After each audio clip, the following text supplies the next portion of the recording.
Ladies and gentlemen, welcome to yet another week of Epilogue Gaming Wrestling live here on Epilogue Gaming TV. The Void is still out. There it is. Took us a minute, but we got there. Kyle is here with me. Kyle Hags, this guy right here. I'm Ginger Ninja BMF. Howdy, everybody. Hope you're all doing fantastic on this lovely Wednesday evening. Welcome on in. Another weekly episode for you to enjoy.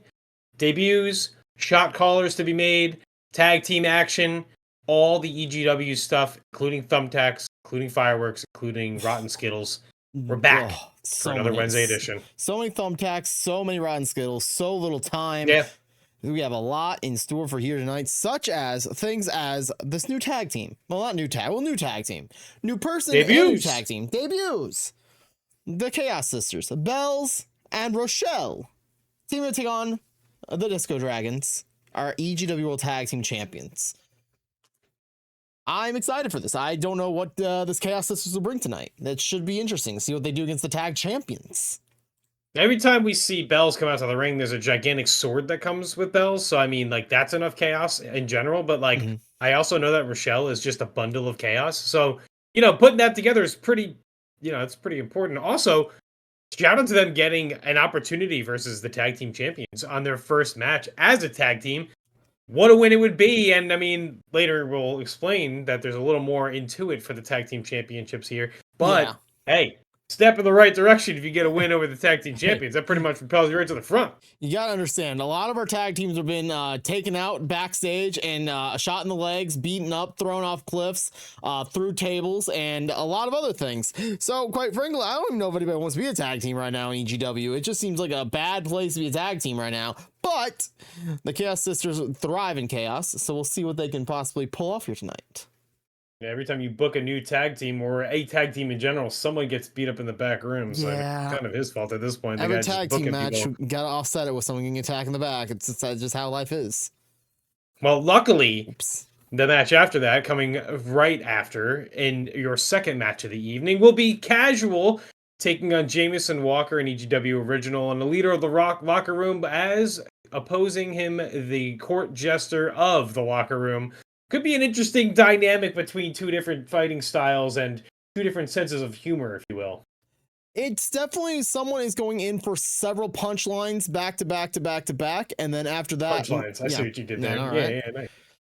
It's all about the punchlines, not about the anything else. It's just you just gotta connect, and eventually you're gonna deconnect someone's neck from their body.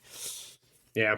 Well, if you're not going to have it happen to you in the backstage, I mean, you might as well do it to somebody one-on-one competition, singles in the ring. And as far as I'm concerned, Jameson has put together quite the resume. He's definitely a first ballot EGW 3-season Hall of Famer. Mm-hmm. So, putting up and styling up, not really his MO, but he definitely has the fisticuffs, like you said, to take out his opponent. It'd be a big win for Casual tonight. My money's on Jameson, though. I'm an EGW OG too. Oh yeah, EGW OG. Nothing but classic old school styling with that man right there. So we'll see. Yeah, we're both old. Yes. You better believe it. Then you got yourself a Shot Caller Qualifier, ladies and gentlemen. It is Rina, one half of the Night to Watch and MCW World Tag Team Champions, taking on Lunchbox and streaming Falcon. This should be an interesting three-way match. Yeah, I mean, it kind of puts together a few of our exceptional and athletic and very well sought out wrestlers who are also part of tag teams, while the Lunchbox kind of just like intermittently between will be tagging, also will be doing singles competition and eating in the corner, which you better get up this week. Because last time the Lunchbox was here, I was eating all alone. I was eating. Don't worry. It's not nearly as eatful as yours. My eating is not on the par of your eats. I just don't want you to miss dinner. That's it. And you have a perfect opportunity to eat tonight. This is the perfectly good time for you. I think in this match we kind of it feels like you put the preference in the person that maybe isn't the tag team partner, so maybe the Lunchbox. I know you love the Lunchbox, so that'd be really cool if the Lunchbox won, right? We're gonna rip his mask off tonight. Who is gonna? You didn't even defend me when you went to that. So I can't wrestle. You can't wrestle. What the hell? Hey, what do you mean you can't wrestle? This past weekend, Kyle, you became MCW Mango Time champion. I know, but when you think about it over here, I ain't wrestling. Okay, I need to take a break, buddy. I can't do that over here. Yeah, I was gonna say that ladder, a lot of falls, a lot of bumps, a lot of everything. It's just how it be. I'm not trying to take more shots here, man. I get beat up in the back by people that carry on fake titles, and the janitor just walks by with a potted plant. That is very Professor Jolty of him to do. Proud of him. Very proud of him. As always. After a Shot Caller Qualifier match, maybe a little bit of a cool down with a little bit of kind of maybe somebody else you don't really like. The Wise Melone takes up Professor Adam X tonight in singles competition. And it just seems to me like every time we have a match that you book, there's one person that you just absolutely vehemently cannot stand. Listen, and here we are with another person in the match you just can't stand. I want to put it out there. I don't hate the Wise Melone. I just hate that he's the EGMCW champion. I love the Wise Melone. Don't think for a second I don't love this man. However, he's a manager. No, he's managing something, all right. He's managing EGMCW gold around his waist. The only person to be able to defend it. And you think that the lineage would die at the hands of anybody else would be able to take? No, not this guy who when he gets in the ring, when he gets to the arena, yes, he does a really great job at stopping at stop signs and lights for when he gets a turn here. So that has a lot of prowess. Oh yeah, 100%. He definitely also does not use his elbows more than anything else, which is crazy because when I was a kid, my grandma told me, don't eat with the elbows on the table, and she hits me with a wooden spoon. So it's a really wild day. Because you wouldn't eat. You'd eat. Hey, trust me, I eat it enough. I think it's the other reason why she hit me with a spoon. It's like, stop eating! Stop eating! You need to Lunchbox eat. That's what you need to do. You need to come around to the right side. You need to not rip masks off. You need to be attaining the eat from on top of the desk this time, and I'll sit down. Hey, you know, it's all good. But tonight, number one contenders for the tag team titles. We were talking about those earlier. The Disco Dragons may have a match earlier tonight, but they have to deal with, well, this match has changed a little bit since we made it official last week. It's very exciting this time. This is good. This is good iteration here. The original plan was PepSquared taking on PlayPlump, taking on Guy Love, taking on the Humbling. But after last week, where Guy Love got viciously attacked backstage by, again, we're going to find out who it is eventually. Well, I don't know who. Sean. Well, Sean? maybe if we have cameras, I'm not really too sure. We have I don't cameras, even know if we own it's just cameras. they don't capture the things we need. They don't capture the things that we want. It's just how it has to be. And well, you know, PlayPlump and PepSquared and the Humbling are all here. Guy Love are still not here tonight, so it's not gonna be a triple threat tag team match. Great, wonderful, even wonderful. What's gonna be then? It's gonna be those three. Who's gonna face off against the Disco Dragons? I still think the Humbling is doing these attacks. I mean, I would not look at Sin's attacked Lunchbox in the back. He's attacked Dynamunga in the back. He's attacked me in the back. He's attacked so many people in the back. Yep. This is 100% the Humbling MO of attacking people backstage. So I'm just saying it. Well, if you had to ask me, which you didn't, so I'm just gonna say it anyway. The Humbling is comprised of two superstars here. One that used to spill Skittles behind the desk, doesn't know that his credit card is stolen, that he buys all the fireworks for every single week on EGW, and all the thumbtacks that were put on for the Bash at the Beach. And we had all of them underneath the ring and all of them underneath the sand on top of the ring because for the Professor of Pep just buried them all. That's one of the two tag team partners. True. The other one took vacation every other week when he was champion. Didn't even realize his super hot ex-wife was texting someone else on the side the entire time, and then he had to come back and he dresses exactly like the person that doesn't know about his credit card, doesn't know about the thumbtacks that we bought on his credit card. True. That's the team that you think beats people up in the back? Yes, because they're so humble that they do that stuff. 100%. They're so humble. They're so humble. But hey, while we're at it here, hey, put your points on the line. Take your Epilogue Gaming TV. I was gonna call them EGW. EGWs. Pretty much they are, because we're the ones that run Gambas anyway. That puts Gambas. You know, that next tag essentials. team action for your first match. Next essentials. I'm throwing a prediction up for the next essentials. Yeah, it just goes.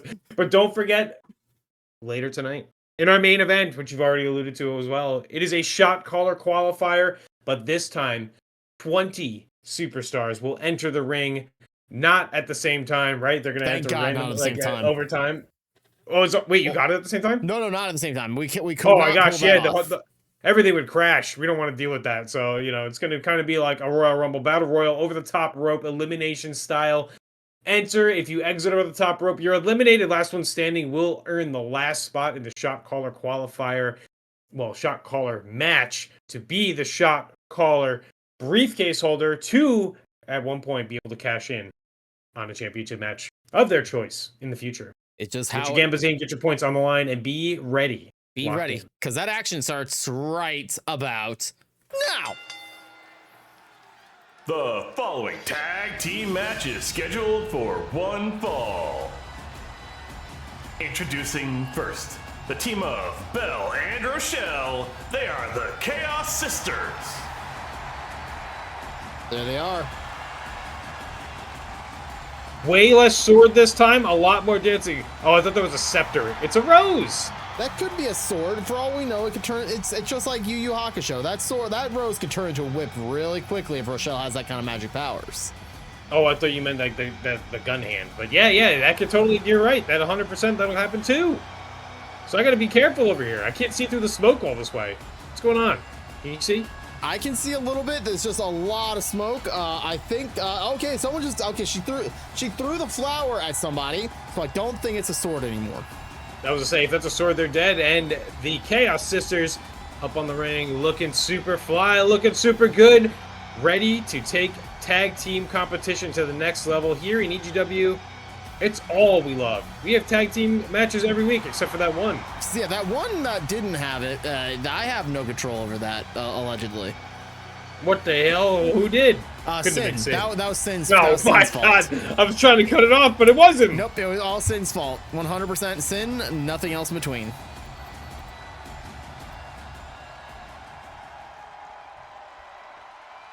What did he say? And their opponents. They are the EGW World Tag Team Champions, the team of Azure and Funky Zayla. They are the Disco Dragons. Disco Dragons, gold clad, not even around the waist because, hey, why wear a belt around your waist when you're going to be flying all over the place? It's not going to stay up anyway. Who wears a belt anyway? Do you wear a belt? I wear a belt only with my cargo shorts, just so I make sure that the extra stuff that are in my multiple accessible pockets do not cause my pants to fall on the floor. Which pocket do you use to hold your keys? It's the front right pocket. All right, very good. That's weird to me, but I accept. Well, what pocket do you put your keys in? I don't. I just hold them the whole time. Oh, well. The Disco Dragons are looking good and ready to fight tonight as they hold the EGW Tag Team Championships. Very respectable tag team, very high-flying, very action-paced, very glass jaw, but they have really represented themselves very well over the past few weeks. And in true fashion, EGW Tag Team Tornado action as we are underway. Now, you may have missed it, but Azure's already hit the whippersnipper right on Belz's chin. It's that spinning kick to the face that he does so well. You'll probably see it 80 more times before this match is over tonight. It's a quick move. It's very useful. It gets the pace in their favor. And, I mean, as you can see, they kind of took advantage pretty early, which honestly happens pretty often for the Disco Dragons. And just on cue as well, Funky Zayla coming on over to the aid of Azure, which, hey, you can't teach that. That's intuition. That's Disco Dragon intuition.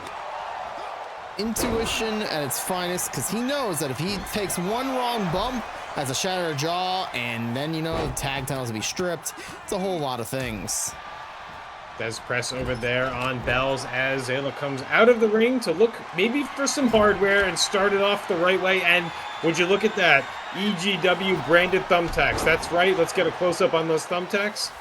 Okay, we don't have anybody in the ring to do that. That's fine. Oh, God. Cross body into the thumbtacks immediately. Zayla's back, head, neck, glass jaw, impaled with a bunch of thumbtacks as Belz, the Chaos Sisters, taking it to them via weapons. A kendo stick to the back and to the legs of Azure, and they are taking control right away. And weapons introduced. Maybe that's their MO. They usually have swords and roses. It only makes total sense. They love the chaos, and nothing more chaotic than thumbtacks and kendo sticks. Around the outside as they both go, we have Belz taking care of Azure at the top of the ring, and we grabbed another bag. Hey, it worked the first time. Thumbtacks jumped out in the middle of the ring, and true to the form, we have a Chaos Sister Brigade. Look at on the top rope on the outside as Azure, as he slowly gets up to the top. Double axe handle dropping down. Meanwhile, Funky Zayla taking on Rochelle in the ring, but a nice combination. Clothesline taking down, up springboard, middle rope, but oh, knees to the chest. Referee count up to 3. Thank you so much, Madam Referee McFace. No B refereeing this time. What's the dealio? I gave B the night off this week. She has been working so hard the past 3 weeks that I didn't feel right about having to work a 4th consecutive week. So B has the weekend off. No matter what ends up in a match with B refereeing, the ever tilting and ever flowing and changing referee bar that we've introduced here in EGW is always fullest at the end of the match. So by the end of the match, it's a good referee job, even if the rest of the match sucked. It just how, well, I mean, we can really only blame those bad matches, not on B, but more on the fact that the wrestlers wanted to bring weapons in the ring, and B clearly wants a clean, fair match. Absolutely, including fast counting other wrestlers, maybe even attacking them, maybe getting hit and getting really upset and climbing up on top of the rope and then celebrating. That is pressed directly into more thumbtacks in the glass back jaw, glass neck, glass hair of Funky Zayla as he rolls out of the ring, and a side Russian leg sweep there. Also into some thumbtacks as Azure rolls out to regain some of this semblance of, he might be knocked out. Look at him. He's down and out as Rochelle's calling for him to get up. Chaos Sister. Well, one of them going down here. Funky Zayla with the delayed suplex here. We have no idea what happened on the outside. Up over and a chop block down. Taking back the advantage. Chaos Sisters full in control right now. Yeah, our camera people don't really know what's up and what's down. They know what's left and what's right, but never what's up or around. A little chaotic as Belz clearly misses. Oh, wait, no, I'm sorry. Rochelle clearly misses and falls into some thumbtacks as a Superman punch comes her way. Drop kick saving Rochelle from another attack from Azure. A little too slow. Hey, the Chaos Sisters might be a little bit fun size packed with a bunch of energy here. Oh, face first into the thumbtacks goes Rochelle. Now, thumbtacks are something you don't get used to, just like a wrench to the spine. Once you get one in your face, it doesn't matter if you get 20,000 more later. Jesus. Forgot my sword. Here's a wrench to the face. Rochelle shoots the leg for the cover here on Zayla. 1.999 or whatever that game is that's going all over the internet now as we get another pin.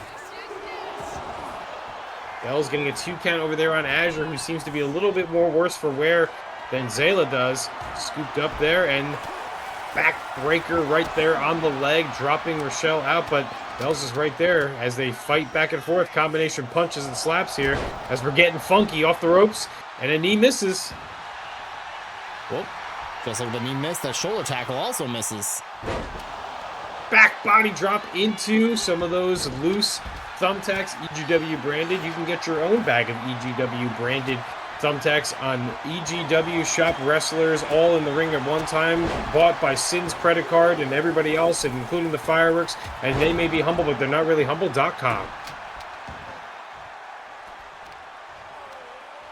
Belz taking control of Funky Zayla here, deadlifting off the ground. Meanwhile, Rochelle putting the torture on the back and on the legs, right on the outside there. Azure flips out of it, but the damage might be done in the ring. Zayla really taking the brunt of all these thumbtacks, multiple bags and multiple body parts. It just how it's out to be. He's gonna get hit with on his back, on his top of his head. He just, you know, the man has a glass jaw, not a glass body. Right you are.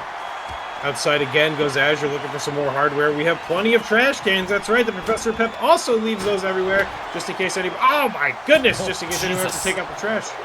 Thrown directly onto Rochelle as after beating her with the trash can, calling for her to get up, but Belz inside the ring taking care of Funky Zayla. Full control here. Azure and Rochelle focus on each other on the outside. Making the referee face up to the 4 count in the ring. 5. Count is climbing as Azure follows up back into the ring. Flying, running, clothesline, taking down Zayla as he rolls out of the ring to recuperate. Been beaten up for a little bit. Needed Azure to come back in. To this bottom rope he goes for 1. Back over to the ropes he goes for number 2. Lined up, calling for it, looking for a 3rd moonsault. Trace moonsault's going for the pin. Never mind. Why pin when you can get hit? Oh, and a side super kick. A little bit nasty there. Oh, the jaw. And a jaw buster. That's a glass jaw. You got to be careful. And a Fez press directly into some more thumbtacks. Showing full. Oh, and a spine buster. Both of the Disco Dragons have been planted through multiple sessions of thumbtacks as Belz goes to the top. Chaos ensues, calling for Zayla to get up. The trash can with Rochelle on the outside going for Azure. Shot to the back and he's down. And she connects inside the ring. Shoots the cover here. Pin attempt. I guess that's a 2 count.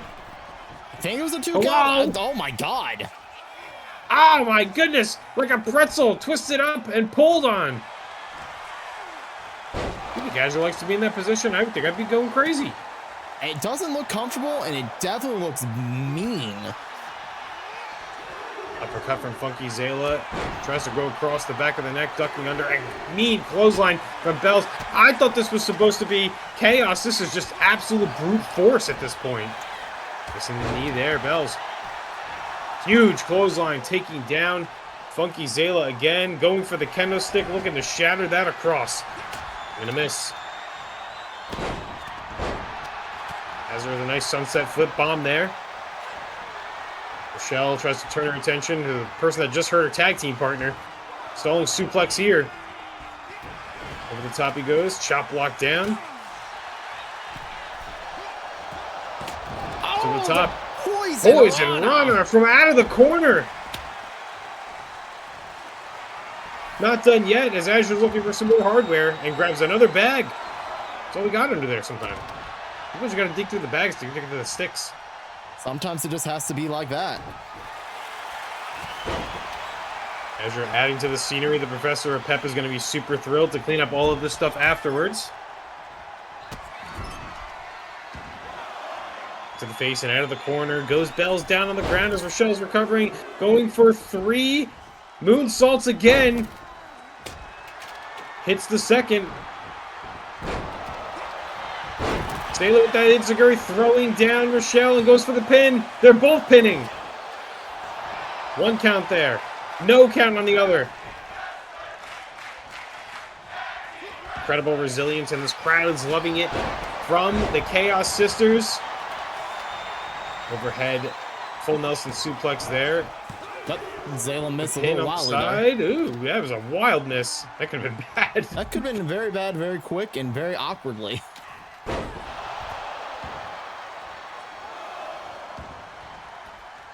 Taylor with another jawbuster on him and planted again into the thumbtacks. I don't even know. I think the thumbtacks are being pressed in further and thumbtacks are replacing them. Crazy. How does he have them back? It's probably all metal. Into the corner goes Rochelle, fighting her way out of the corner. As on the outside, Azure trying to avoid more chaos from Belz. Springboard attack missing, but looking like kind of like a face buster into the thumbtacks. I couldn't see behind Azure. I had no idea what was going on. I thought it was like a torture act for a second. Grabbing the steps on the outside. Oh Jesus! Oh Shot off of Belz's face and throws the steps directly on top. Rochelle is also reeling inside of the ring. Azure going to get another bag of thumbtacks. The thumbtacks are going everywhere, and you know, we couldn't love it any more than this.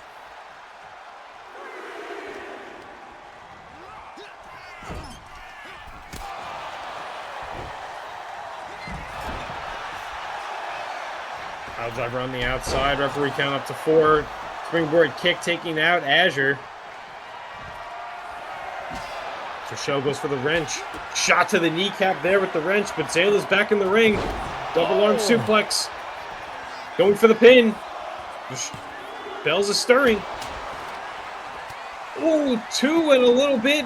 That was very close, but I think maybe Belz coming into the ring might have pushed and got that shoulder up from Rochelle, who's going to recover on the outside now. Azure is loving that side of the ring and the crowd over there. What the heck is that doing? Slapping the crap out of Belz? Zayla is having a good time. The man's a little funky. He's not really chaotic. It was very funky of him.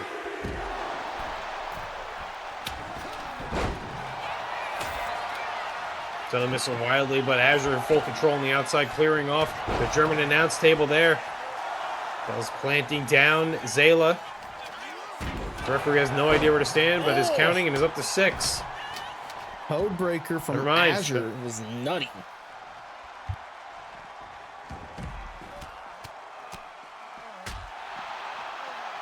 All of our superstars out on the outside of the ring now. Never mind, it's because I said it. Yeah, you just had to say it now, and they're back inside the ring quickly. Trash can abundant. Watch out for those thumbtacks. Oh my god. Full frontal thumbtackage there on Zayla as he rolls out of the ring. Now it's just Azure alone with the Chaos Sisters. Oh my god. I'm pretty sure that trash can did go off the skull right before going into the corner there.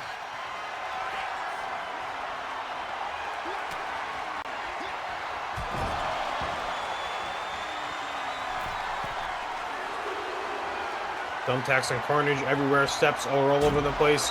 Oh. Oh. See with that side slam. Oh, knees come up on Azure.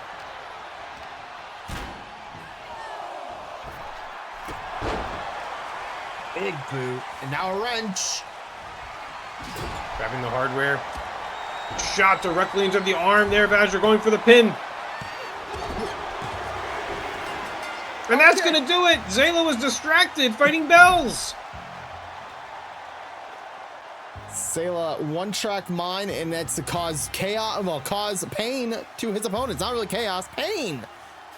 What chaos here as we see a triple suplex called for and hitting. Rochelle not giving a crap, but chaos ensues as Azure goes getting pinned here. Zayla already having trouble earlier in the match of breaking up some pins. Look at this. Oh, God. Pile driver on the outside. Meanwhile, Rochelle and Azure take on each other on the inside, but the wrench off the side here.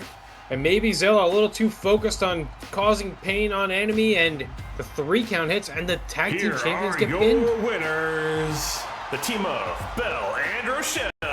They are the Chaos Sisters. Chaos Sisters picking up their first win here in Rochelle's debut in EGW and really inserting themselves into the tag team championship conversation.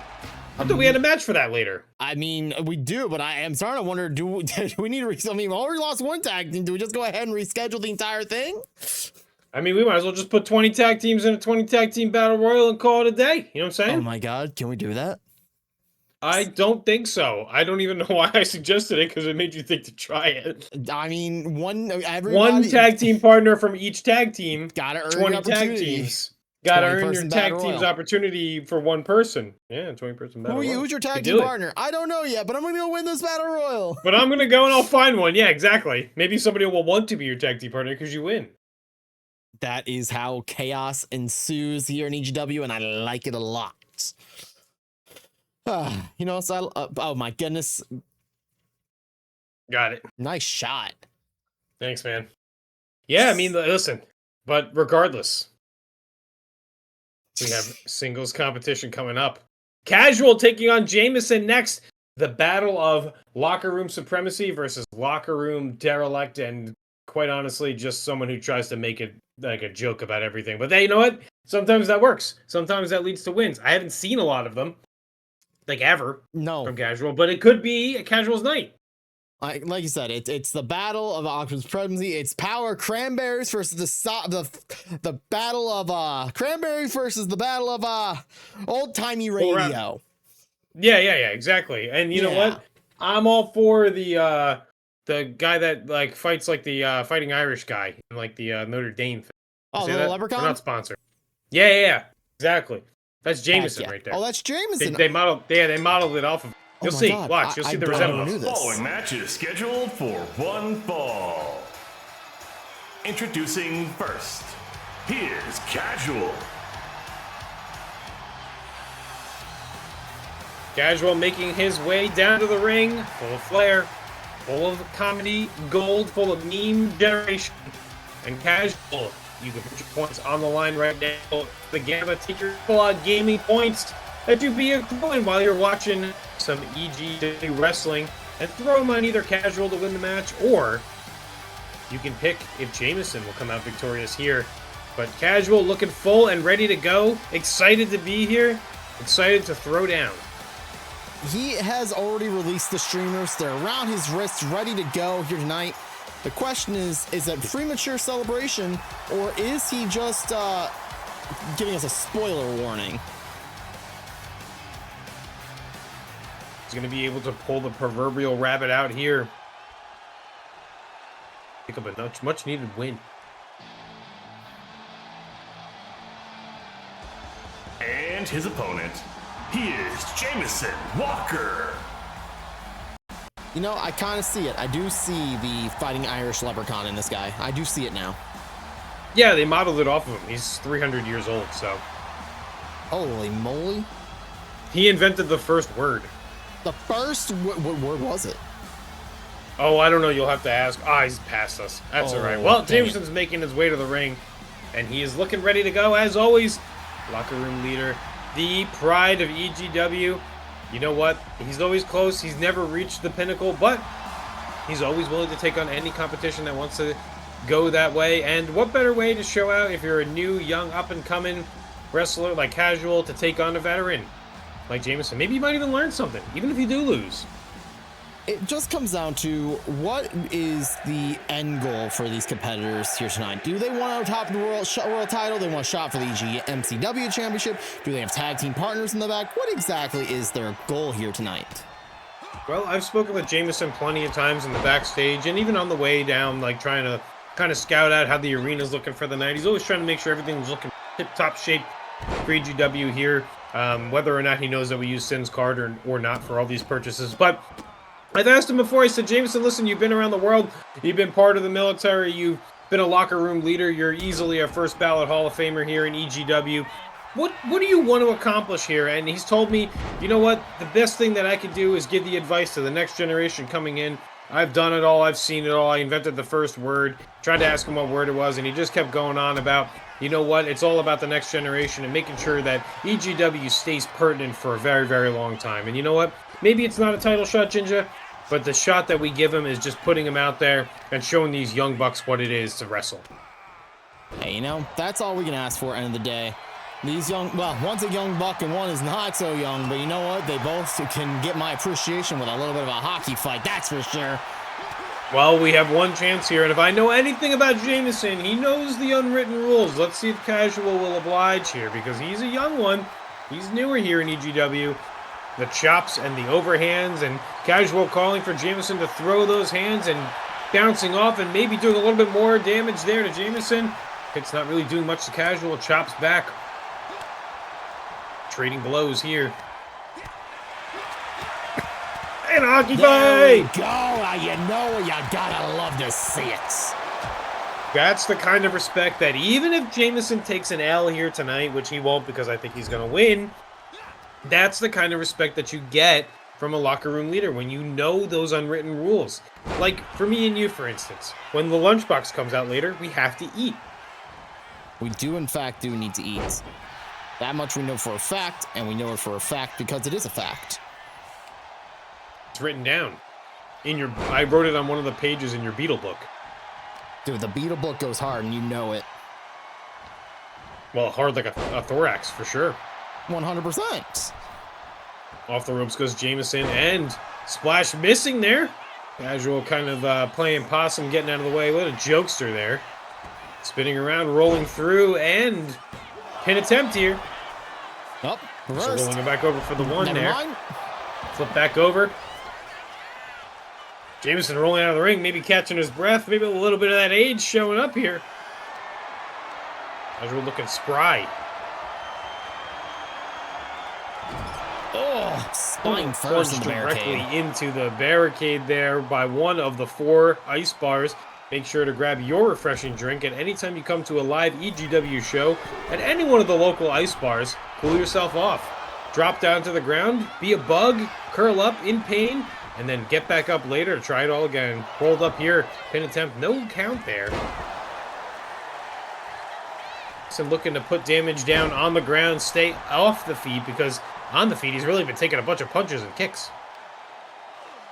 Been a whole lot of punching, a whole lot of kicking, a whole lot of screaming at the end of the day. But you know, I still have full faith that both these competitors are pulling out the best they can give us here tonight. Apparently the fans in the background really liking Paige, who's not in this match, not refereeing, and not even in EGW. The airplane spin here, learned from his many, many years of flying airplanes and being part of the Air Force and military owned, and he'll go the other way too to undo the airplane the one way. And when you get put down, it's like flushing a toilet in Australia. It just goes the opposite way now. Oh God, he's a little disoriented, looks like.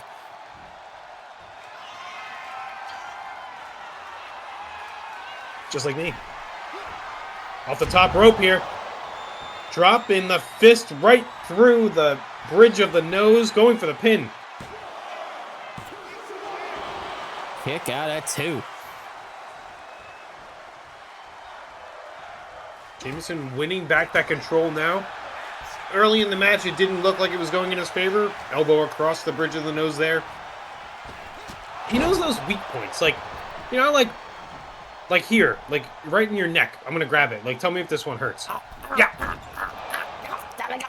How did that feel? Didn't like it. Didn't care for it. Yeah. Yeah, that's a weak point. Jameson knows that. Side slam there off the rope. It's like one of those points, you know, like one of those people karate chops you across the bridge of the nose and you're just like, you get tears in your eye? Yeah.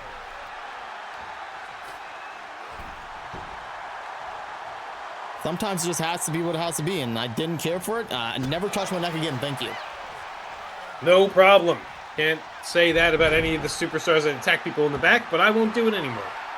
As Hurricane Rana there by Casual, back on his feet, ready to go for more. He definitely has all of the stamina in this match. It seems like he can just keep running and running, and look at that step-up drop kick there. And feeling himself. The frills are everywhere. Imagine trying to dodge punches and pieces of, like, leather flying at your face. It's just how it has to be, unfortunately.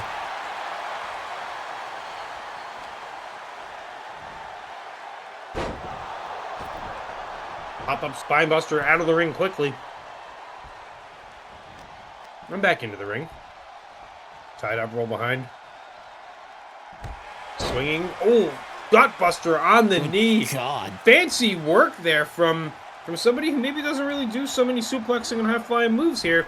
We've definitely seen a little bit of... Oh, and a drop-down DDT busting wide open those goggles. Always causing an issue there for Jameson, whose face is like leather. Oh, inside outs him with the clothesline for the pin here. Jeremy with a 2 count. Watching that shoulder get flown at, and Jameson not letting up on the pressure. Up to the top rope he goes, calling for casual. You want to get back up so quick? Come on and get up on this one here.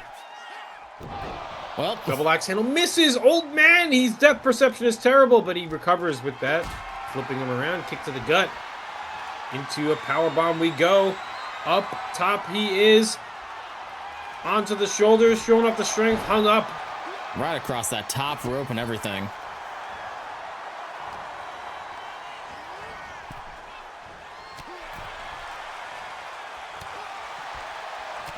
As we're looking to try to dump, and he does. Jameson on the outside as he's ready to springboard. Moonsault on the outside. You know, it makes it more athletic when, like, the thrills are going crazy while you're moonsaulting somebody. Hey, the thrills are what makes it more fun to watch. That much we know for a fact.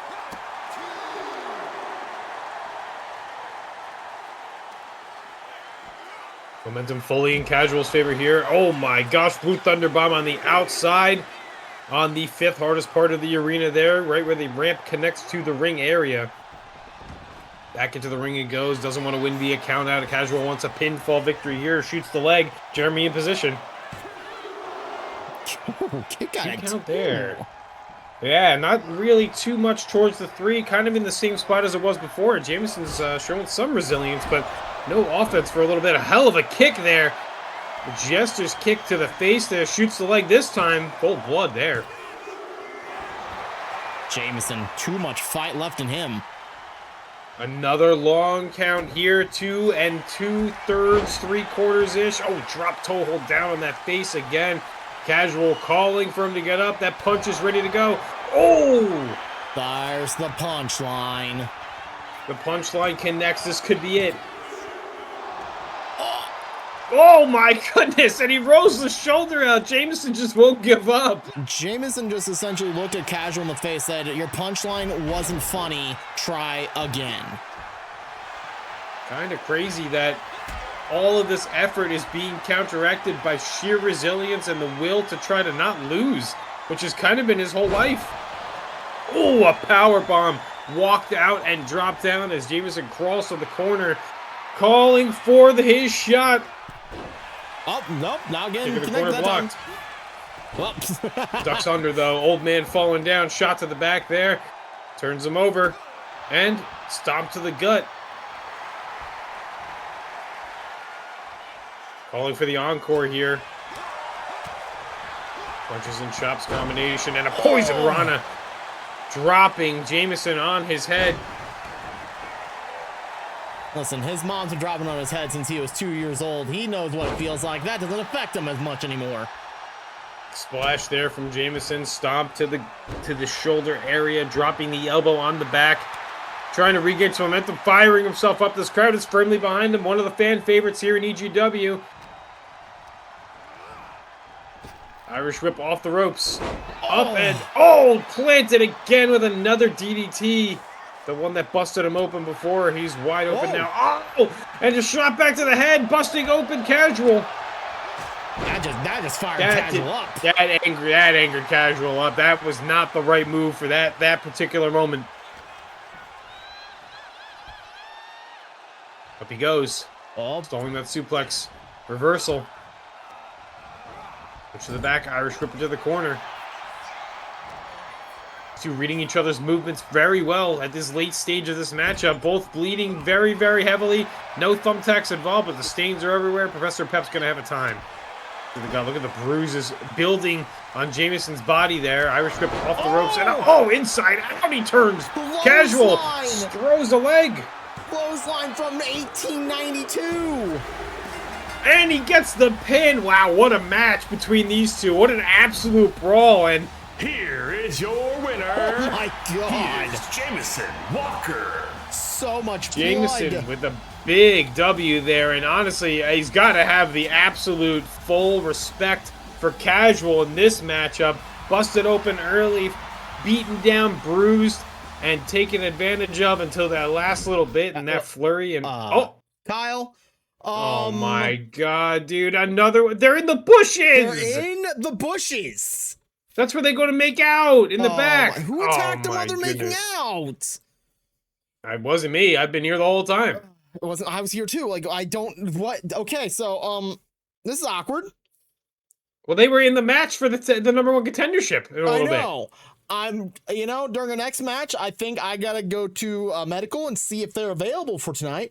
Otherwise, we gotta rethink everything that's happening here tonight.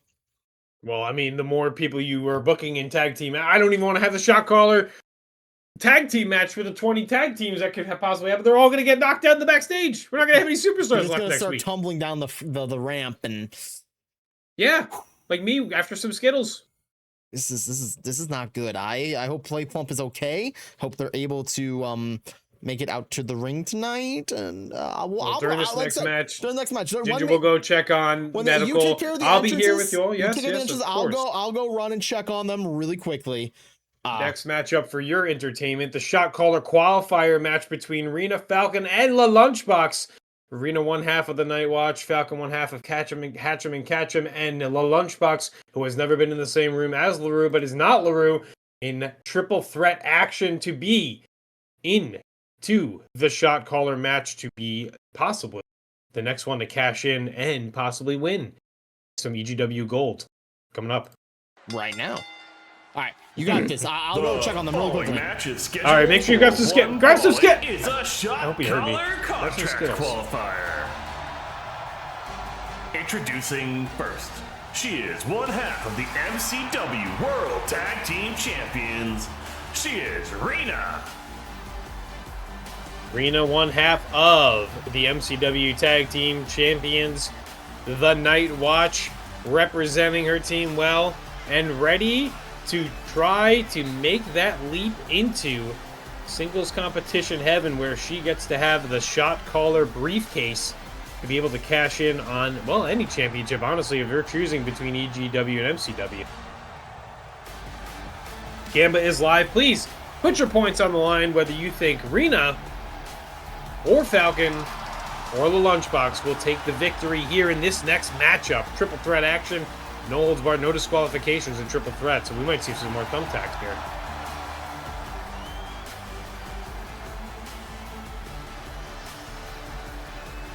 We're just saying her time is now. This is where she's born to be. Ready to take on Falcon and the Lunchbox as she awaits their entrances.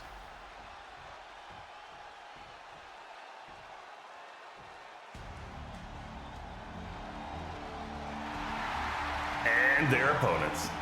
First, he is Streaming Falcon.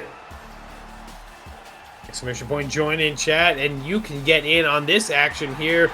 Falcon, also with the frills on the side, a little fancy, the funky flow coming on out. A little mix of everything, charisma, attitude, action, and free flowing.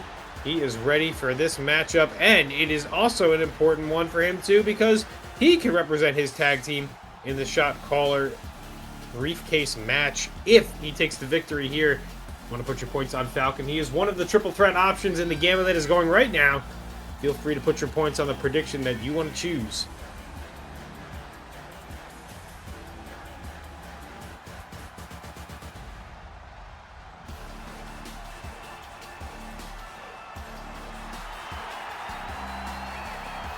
Fan favorite Falcon playing out to the crowd. I guess he's feeling it. I don't really know what dance moves these are called, but it kind of just feels like after. Oh, what, is he breakdancing? What the hell? Where did he learn how to do that?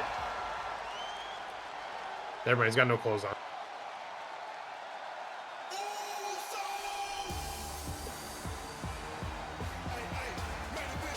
I think I made it back in time. Back to another heat. You did. You gotta eat. From League of the Canada, il est Lunchbox. Man, time to Still eat. have some time. He's got to get all the way down there. Thank God. Bad news. PlayPlump is out. Oh my goodness.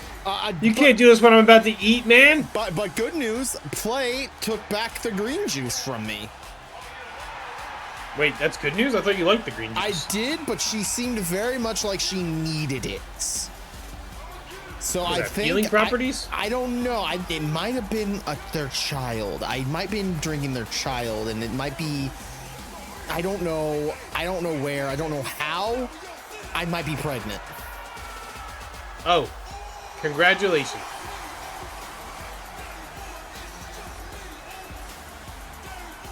Anyway, let's eat. Time to eat. Everybody up. Don't worry, I'm doing it.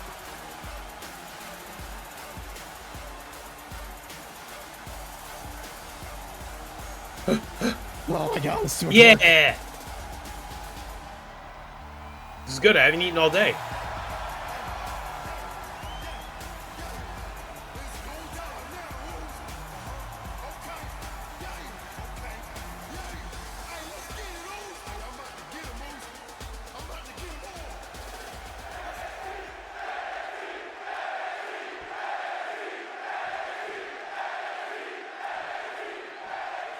Triple threat action about to be underway. Forget there's still a little bit of time left for you to put some points on for who you think is going to take away the victory here and qualify for the Shot Caller match later in the month. Yes, that is going to be on. I wrote it down. It's somewhere here on my notepad that I definitely have this week. The 29th. EGW Ascension.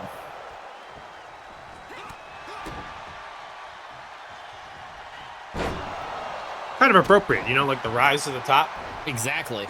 Many people are going to rise, some are going to fall. It just see who's going to ascend to newer, greater heights, and who's going to plateau and eventually plummet. Like sourdough. Like, exactly like sourdough. There's bloodstains in the ring. Yeah, the Professor Pep didn't get a chance to come out here because he was cleaning up the goop that was in the back from PlayPlump, so yeah, you probably saw him back there. And if you didn't see him back there, he's probably hiding in the bushes. I did not, you know, well, to be fair, that's where PlayPlump was, so it only makes sense that he was also in the bushes. Yeah, doing nothing to help anybody else, but he was ready to clean up. The Lunchbox taking on Rina here as Falcon gains control, slamming down Lloyd Lunchbox in the back of his neck and body. Mask fully intact, we'll never know who's underneath there. Irish whip off the ropes there. Rina taking down Falcon. Up into the corner she goes. Oh my God! A tiny body, but that leg drop is nothing but bones as it drops across his neck.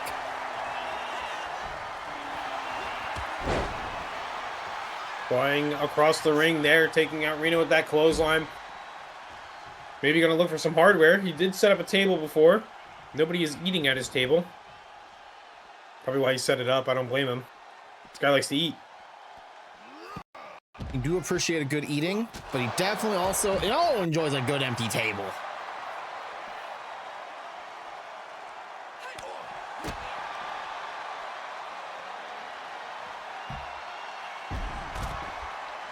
Falcon taking care of Rina on the side as Lunchbox. Looks for some more hardware there. Oh my gosh! My God! Chop attacking down the legs there of Rina. Well. This is Caught and power bomb. Hard. Falcon trying to grab some hardware, a chair to add to that table, but let Lunchbox know that Falcon was not ready to eat with that, so he chopped it out of his hands and kicked him in the stomach. I don't blame him. I hate when people interrupt my eating. Yeah, it's really just unfortunate that it happens so often. Oh, Fisherman Brainbuster!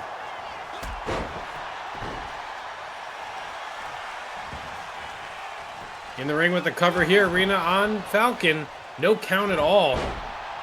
It is important to get a victory here when someone else is distracted, knocked out, knocked down, doing something else. So that was a good call, just nothing doing with pin attempt. It was a bold strategy by Rina, and it did not pay off, unfortunately for them. And here we are now as Lunchbox goes for a pin.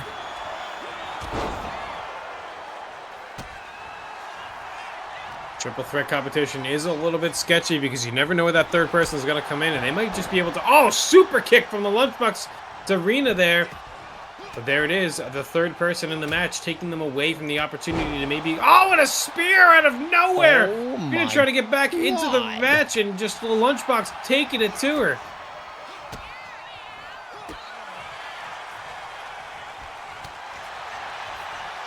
Can you imagine the sheer force of that hitting you?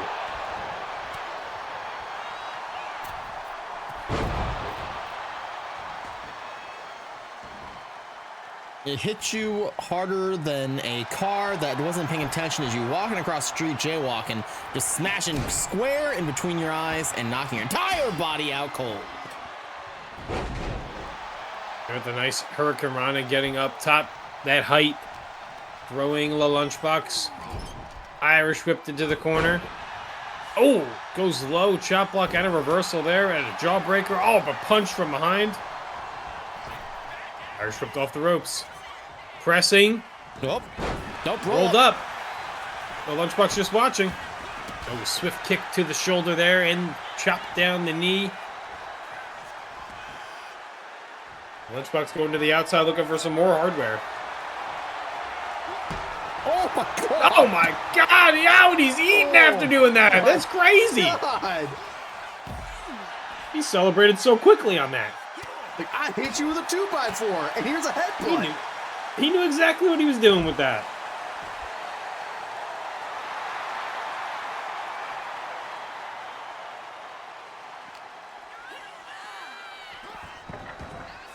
Falcon trying to go heavy after Rina there, missing. Yeah, flying like a bird, but he only wants to fly away because he missed. Doesn't know where his home is.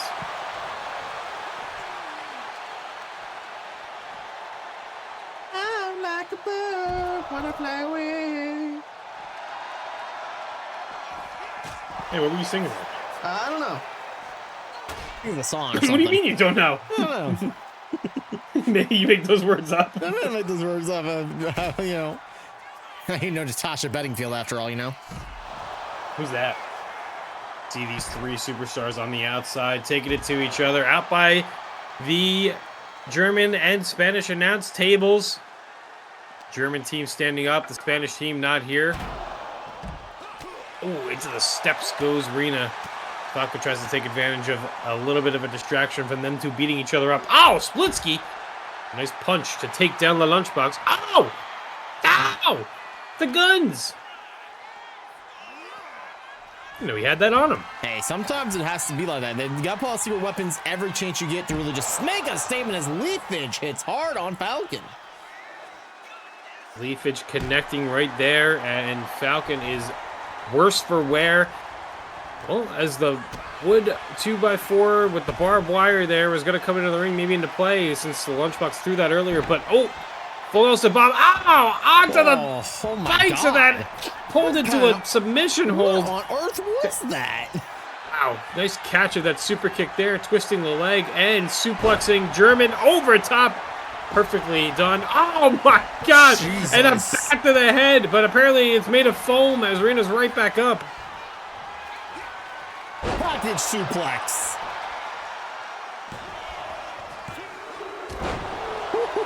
Save today.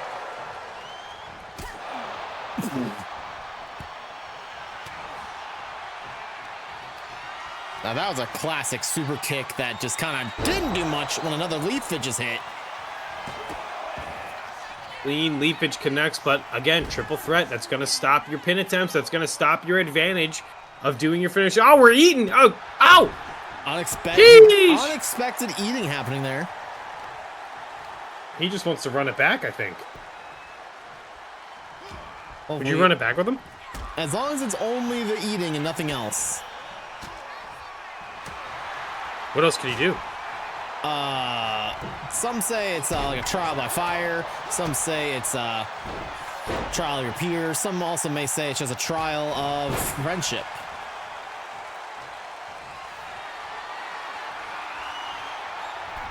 A lot of trials he could pull off today. Just bringing up clothesline and a wrench to the side, the liver area. Falcon was ready for that. He kind of scouted that one out, saw that little Lunchbox came back in the ring, so he scooted back in to break up that pin. He goes for this fisherman suplex. Oh, into like a shoulder buster driver. Oh my dear Lord! What a shot off the skull! Oh, and up the chest of the Lunchbox. Like goes for the pin here. Oh. Long 2 count there. The Lunchbox able to roll the shoulder out, but man, the damage has been done to both the opponents of Falcon here. Nice drop kick on the rebound there. Out to the outside goes Falcon, and he's going to fly. Oh, splashes into the knees. Rina back in. Able to capitalize there, but oh, Inzaguri. Big chop. And a super kick from the Lunchbox. Turning his attention over to Falcon. Behind for a suplex. Up he goes. Oh! Pop-up neck breaker there. So smooth. Able to get up in time, though. Oh, spear! Another one out of nowhere on Rina, planting her straight down. She's down and out. It's up to someone else to take full advantage here. Oh my gosh, 2x4 with barbed wire as he goes for the pin. The Lunchbox is on the outside. Holy moly. And that's going to do it. Streaming Falcon is your winner and moving on in the Shot Caller competition. Here is your winner. He is Streaming Falcon. Well done to this guy right here. Finally, I'm getting a huge victory here in EGW. Yeah, it feels like it's been a long time coming. It's not for a lack of athleticism and the ability to perform when the time is right, but just getting the victory that you need. And Falcon is moving on after a fantastic performance and able to capitalize while others may have been distracted or beat up and strewn out and thrown off stage. He gets as many Skittles as he wants from under your desk.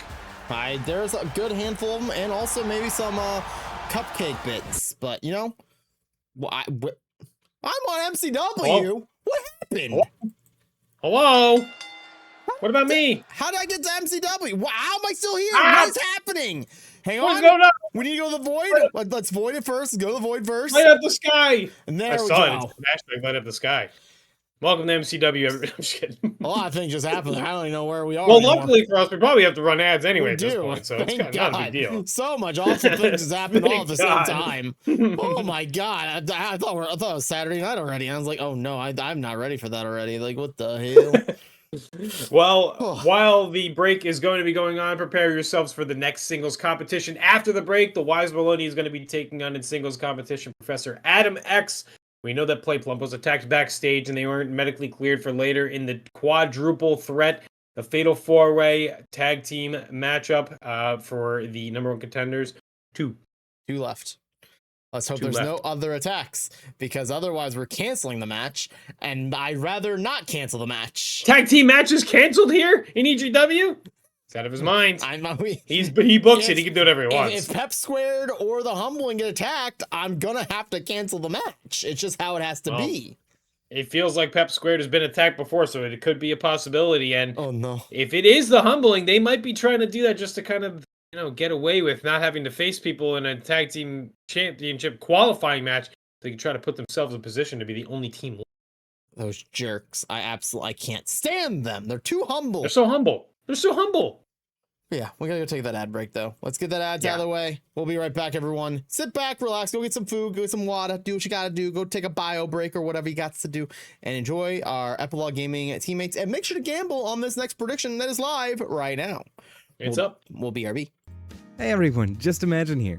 I'm one of the new EGT members, so let me tell you a little about myself real quick. I need to heal real quick. Where's the next enemy?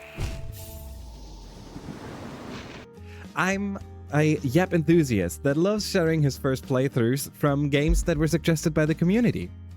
I cherish emotions and love sharing all of those big moments with you, right? From embarrassing over cute to exciting. We have ads in 30 seconds, by the way. This is do it or don't. Oh shit, that was... I should have healed.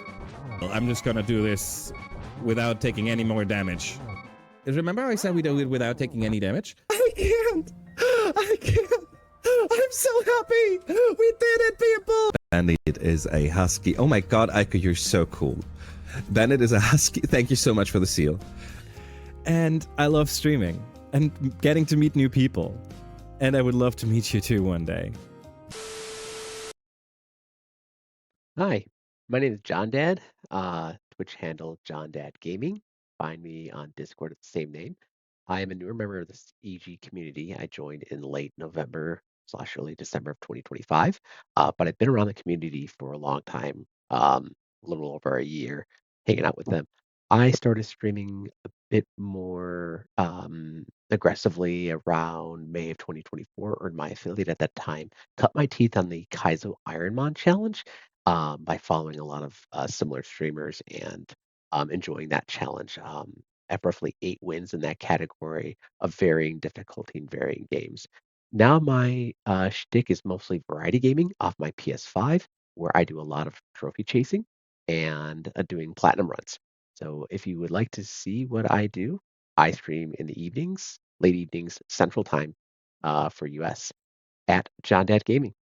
See you around. See? Miss Valerian, you may have heard of me. Yeah! What? Hey, that's not. Hey, that's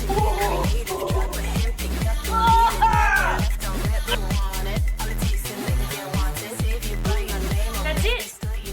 That's the bitch! That's the bitch right there! No! I not.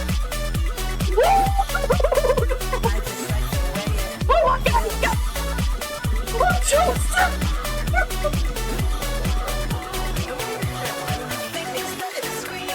Oh my god!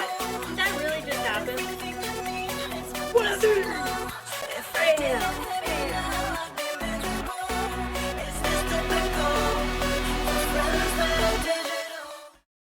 Friends that are digital indeed, indubitably, and all things betweens. Indubitably. And someone else's like stream. I was like, what the hell am I listening to?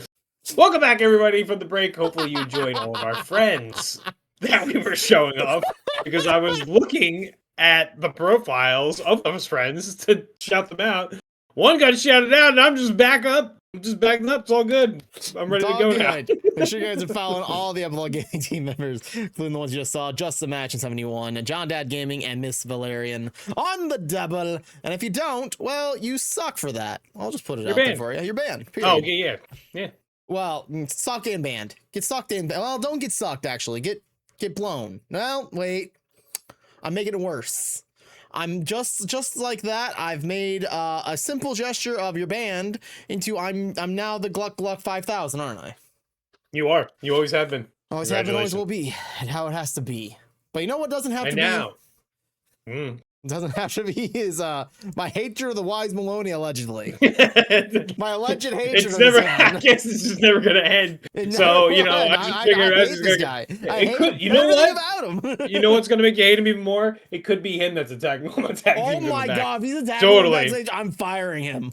I will fire this man. It's impossible. He's just gonna attack you in the backstage, and then Finch is gonna take control. And I don't want that. No, do not fire. Bad. Yeah. Well, maybe we can get Adam X to take care of everything for us then, if that's the case. Oh, the professor's up. The professor gets a chance right here for singles competition to The following match is scheduled for against one a title holder. fall. This could be huge for him. Introducing first, he is Professor Adam X. Professor Adam X, one of our newest EGW superstars, coming on out to the ring. Gotta make a name for yourself somehow. Might as well be against a champion, and one of the few champions that actually retains titles. Ugh. You know, I'll say it, ever since this new era of champions came around, no title belts seem to be in jeopardy. Feels like the number one contenders are kind of lacking when it comes down to it. That's right. Calling out all the people that are not champions. You guys gotta step your game up. These champions can't hold titles forever, especially not the Wise Melone. Please, someone. I need an actual marketable person. One of the most tenured champions in all competitions, the Wise Melone, getting after his championship belt. Right after here, of course, the challenger comes out first because we need to respect the champion holding belt title match winner of all time, the Wise Melone, who knows how to climb up and down ladders and not help anybody he's managing. He's going to help no one and only himself. At the end of the day, that's all he cares about. Ugh. Yeah, I went there. I got audible lead.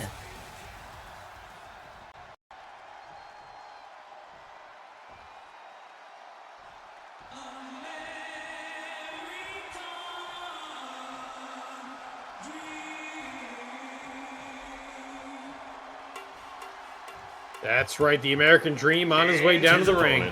He is the current EGMCW champion. He is current and only. Wise Melone. The title's not on the line. Like, why are we saying current? Current EGW champion because he's currently the EGW champion, which just makes it rub in your face even more. No, he really is. I'm the only one in this booth right now without a championship. This is not good. I need to find gold. Well, everybody before the Wise Melone is the former EGMCW champion, so he is the current champion. You're not wrong at all there. You know, he's short. Current champ, current chan, Uma, Wise Malone's my favorite. Oh, great. Someone give me some vodka, and I don't care if it's the horse or the drink. Not going to need any horses. We're going to gallop right into the ring here and watch this action as Professor Adam X takes on EGMCW champion and current champion, the Wise Melone. You know, I was really hopeful. Wow, out of the gate, a shoulder tackle there, knowing that the Wise Melone can't step sideways because all he can do is walk forward and backward, taking advantage of that. Adam just catapulted himself into him. Holy crap. One of the go-to moves from the Wise Melone. He cannot pick people up. He cannot do high-impact moves. He can't think. He can't breathe for a very long period of time consistently, so he has to do arm holds. You know, he did this past weekend over on MCW to retain that title, by the way. I hate to say it. Failed to lose the title to AKG.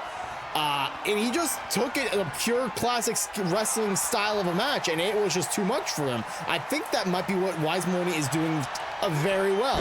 He's not letting it be a new wrestler's game. He's forcing you to old school grapple wrestling. Well, he's doing that at the same time of being a fighting champion. I don't know any other title in the last few weeks, at least since the Wise Melone has become the champion, the current champion, who's defended their title more than the Wise Melone? Nobody. None of them have, and it's been impressive nonetheless. That, oh my God, holy crap, what just happened? Holy shit. We're in a good old-fashioned catering brawl here, and anything can happen here.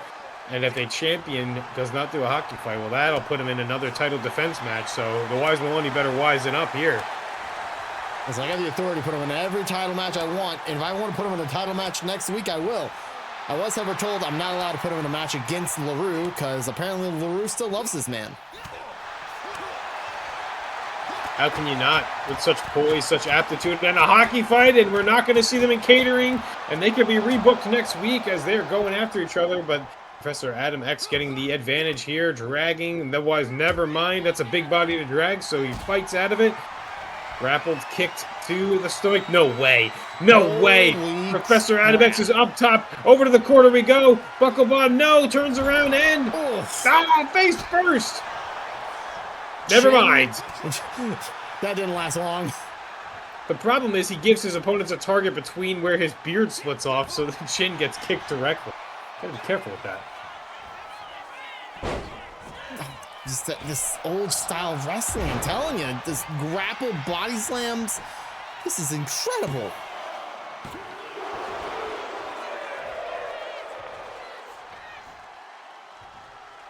Wise Melone getting the advantage in this early part of the matchup. It looked like Professor Adam X was shot out of a cannon, maybe out of a turret gun, maybe Fox McCloud X-esque trying to take down his opponent, but the Wise Melone taking down, currently over to the ropes, hung up Snake Eyes, and busted open. Little bit, That was blood, I think. I think it was a little bit of maybe a cut. It wasn't like a big splasher style blood gushing, but he definitely is bleeding a little bit, probably from his glasses pinching in the side of his head. True, it happens to me too every once in a while, except for the bleeding and the pinching and the glasses part. Just the pinching. Wait, I said the pinching. Holy, what the? Under he goes, Oh, over he goes, through he goes. Oh, running straight through the Wise Melone. Knocks the wind out of him, looking like Chris Christie on the beach. Oh, and a flying cross body, taking him down. Going for the pin here. Oh, he is bleeding out of his eye. He's only got 2 of those, so hopefully he doesn't bleed out of both of them. Won't be able to see. Apparently we have a lot of Paige fans here. Definitely 2 people that remind you of Paige. Up and over, back body drop. There goes Professor on his back, studying that mat, if you will. Well, we do know the Wise Melone loves his female wrestlers, so it only makes sense that he probably loves Paige somewhere deep down inside his reptile jacket. What is that jacket made out of exactly? It's made out of tears of children when they see his face. Actually, you're kind of correct, because the Wise Melone in his previous life was somebody that used to live in a town called Celadon City, and he would just kind of peruse the outward windows of a lot of buildings and kind of just laugh to himself. I don't know. Oh, geez, sounds like a real creep. Reversed down, dropped as well. The Professor is calling for his specimen to get back up. Grappled here over to the corner, but Irish whipped off the ropes. Drop kick up, missing, falling flat on his back. The Wise Melone, tired of running, stops there. Grapple from behind, turns him around. Chin lock here, pushing to the corner. Oh, a big slap. Bringing him out of the corner here. Scooped up, could it be? Slammed down. The Wise Melone making his way over to the corner. Jeremy chilling, middle rope, looking like he wants him to get up. Punch to the gut. Double elbows missed, but a punch to the gut, an advantage. Professor here. No, kick to the gut. Might have been a little low. Couldn't really tell there. He's got some pointy shoes. Not running to his opponent there. Not a problem. Punches. Left hands. Southpaw. Elbow to the face. Regaining composure. Oh, a running clothesline. 2 for your money and 3 for the show. Looks like Malone's getting a little worn out from all his running. It looks like. Oh, my God. Ooh, a little butt bump there in the side to the gut, knocking the wind out of the Professor. Dropping an elbow down into the chest. But that's not all. Grappled over to the corner. Again we go. Face first into Scap_TV's face. Brazened on the ropes over there. I forget what's Irish one. whip off ropes ago. Down I under. which Yeah, I think it's turnbuckles those are. I know it's not the. I think you're right. I think it's actually might actually be someone else's there. It might be Asher's face. Oh, the concussive elbows! The concussive elbows! Shot across the whole scalp there. Oh my God! And that's going to do it. A nice, well-deserved, action-packed, amazing win for the Wise Melone. Broken. Some broke. Some's broken. Gone.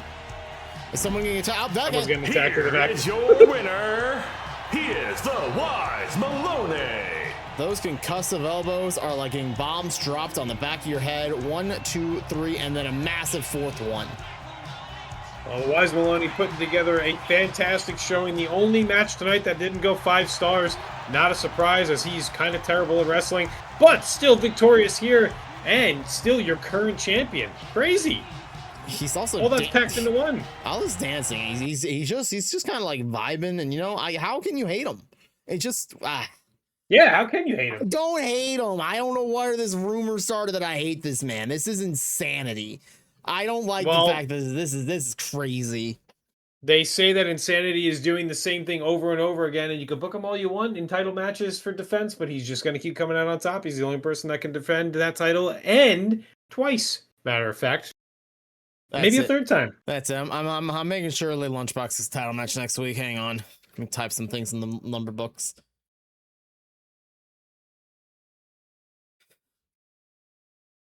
But I digress. Currently, we only have 2 teams in the next matchup. I mean, hopefully nobody else is beat up in the... I don't think so, Sean. I don't know if you can hear me, or is everything good in the back right now? I don't hear him. This is bad. Back, because we have to have a #1 contender, and I mean, the only other thing we had tonight was I connected. Did I die? Oh, Did I you're die? there. Am I You're here? there. You're fine. Oh, okay, great. Awesome. Maybe you're getting attacked backstage.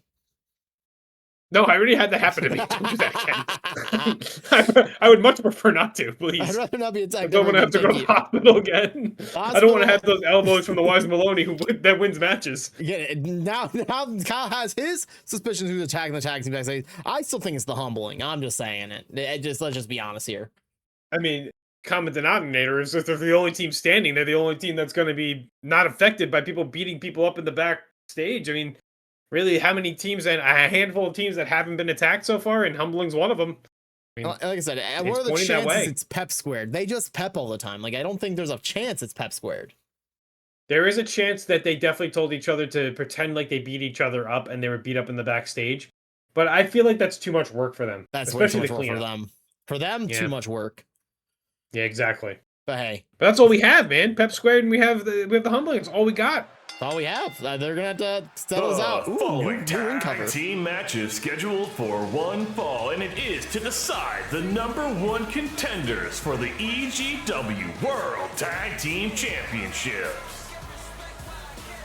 Introducing first, the team of the Professor of Pep, Professor Jolty, and the MCW Legacy Champion Dynamungo.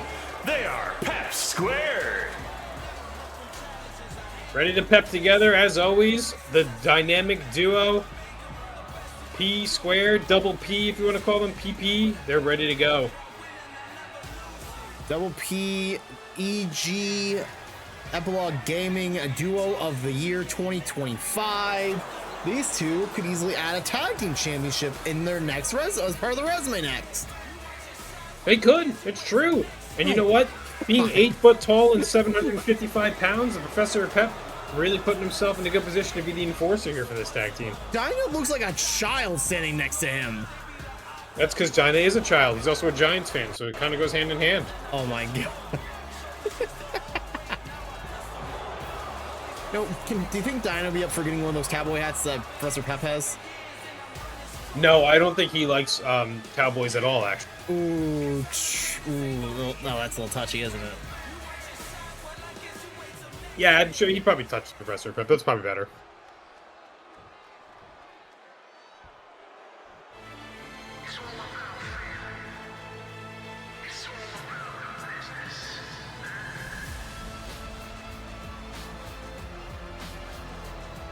And Keeping their an eye on hosts, these guys as they're walking so humble. The team of Ross and Sin, they are the Humbling. They are too humble, if you ask me. They seem like they're a little too happy right now. Only have to face off against one tag team right tonight. Yeah, for tag teams that are getting attacked backstage left and right, these two look a little too humble for some teams that could be next in line in the firing squad of people taking out tag teams in our backstage area, which don't still have cameras until someone's knocked out for some reason. But you know, live feed is great, I guess. You know, we might have to fire Sean from security. We're gonna need better security guards. If you're looking to apply within to be the new security guard for EGW backstage area. Oh, there is no application online. Just, you know, apply within. Please help. Help us. Help. We're gonna need all the help we can get in this one here tonight. Underway as the action gets going here. The humblest of tag teams. Oh, a back bomb into Dyna there as he was trying to take control of Sin, who goes after the very heavy and very tall Professor Pep, who's not happy about the ring being bloodied before. Had to switch all of the overlay, as you mentioned earlier. Very quickly, too. He did it very... Professor Pep, he may be pepping, but you better believe he'd be quick pepping, too. It's about that pep step.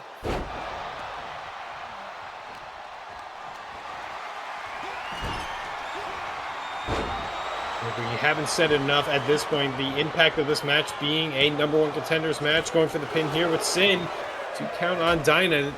A much-needed victory for either of these teams to put themselves in contention. I mean, listen, we have our tag team champions, the Disco Dragons, but after the Chaos Sisters that I spelled with a Z, and I'm going to keep it that way, whether you spell it that way or not, has really inserted themselves as contenders as well, taking down the tag team champions. So this really could be a triple threat. Hey, we're gaining teams instead of losing. Where is the Z exactly? There's like a couple of places it could be at, and I want to know which one It's, is. I spelled it CZAZSOZS. Oh God. And then all of the letters in sister are just Z. Okay, well, it was awkward. I did not spell it that way at all. Oh, well, then you spell it how you want to. That's fine. Okay, cool. Where are you going to put the Z's? Gotcha, awesome. I'm going to put them over there. Oh, I'll go get them if we need to. If we need to, of course. Under duress on the outside as Madam Referee McFace is up to a 7 count as the Professor Pep gets back into the ring, as Sin follows slowly behind, as Dinah is in the ring, and Ross also makes his way into the ring.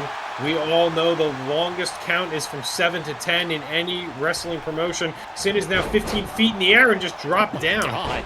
See how high up he was? He was very high. I'm going for the pin here. You gotta understand, Professor Pep got a lot of energy because Lady McReferee, Madam Face, she said 6'7". Professor Pep's 2 favorite numbers is 6 and 7. Gosh, he loves those numbers. Yes. He loves them. 6'7". 670 pounds. And counting. Or 420 pounds, I can't remember. Dropping the dynamite. Yeah, the dynamite connecting there, the explosive move as he turns his attention to sit on the outside as the Professor of Pep bringing Ross, humbling him in the corner. Oh my God. Scoop slam down and up into the top rope. He's going to be going, steps over. Up he goes. There's a big man coming down, coming crashing down, calling for the humble one to get up. No, I think. Oh, and swing and miss. I think the humble one is Ross, and the humble son is. Oh no, sorry. The humble one is Sin, and the humble son is Ross. I think that's the way it should go. I'm told that they're going to bring a discount move into this matchup too at some point and do the humble bundle. Oh my God, the humble bundle, and they shake it all about. Drop down as Sin takes control of Dinah in the ring as they jockey back and forth for the position of pins, attempts, and rope breaks are here, but not weapon no disqualifications. I wouldn't have it any other way. As a fan of EGW wrestling here, high impact, high octane, chair shots. After chair shots missing.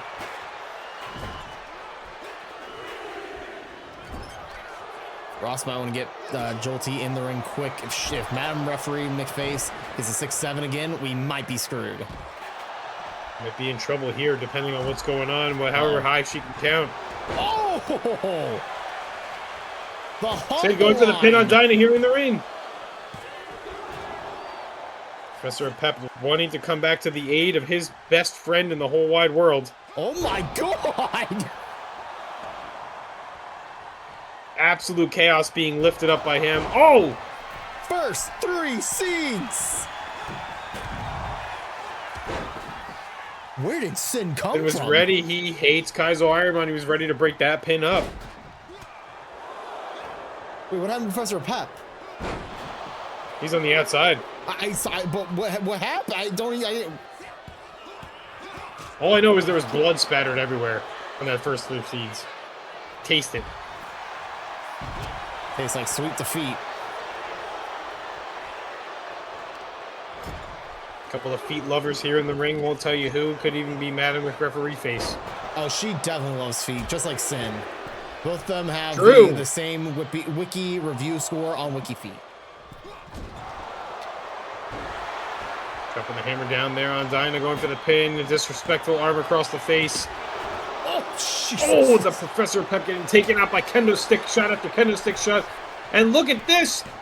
Pinning and cheating at the same time. That's not very humble. It's definitely not humble, but it is very the humbling. Oh, God.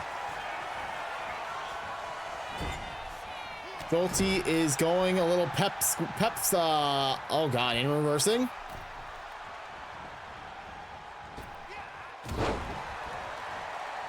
A little bit of a middle rope famouser there.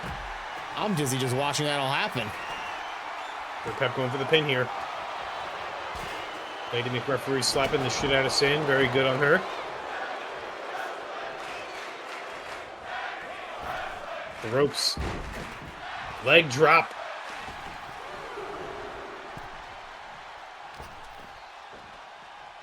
Sin back into the ring, but the Professor Pep looking for some hardware. Ross taking control of Dinah on the outside, foot across the face, dropping him down and wrenching the arm, trying to take care of some body parts.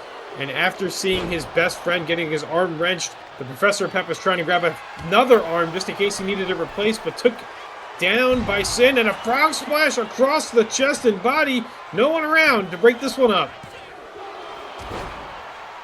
Oh, Dinah coming in just in time out of nowhere. Oh, face full of knee. Well.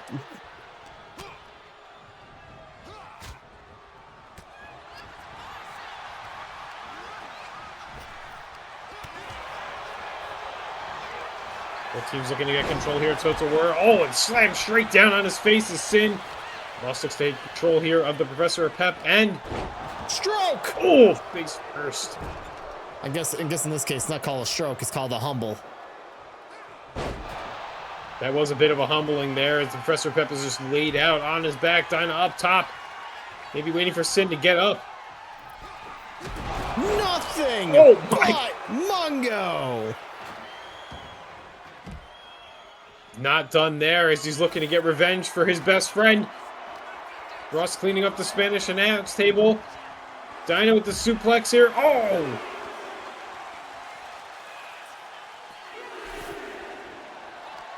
Oh, Sin's back up though. That's using well-invested thumbtacks for his funds, preparing. The Professor Pep is not happy. He has to clean that up.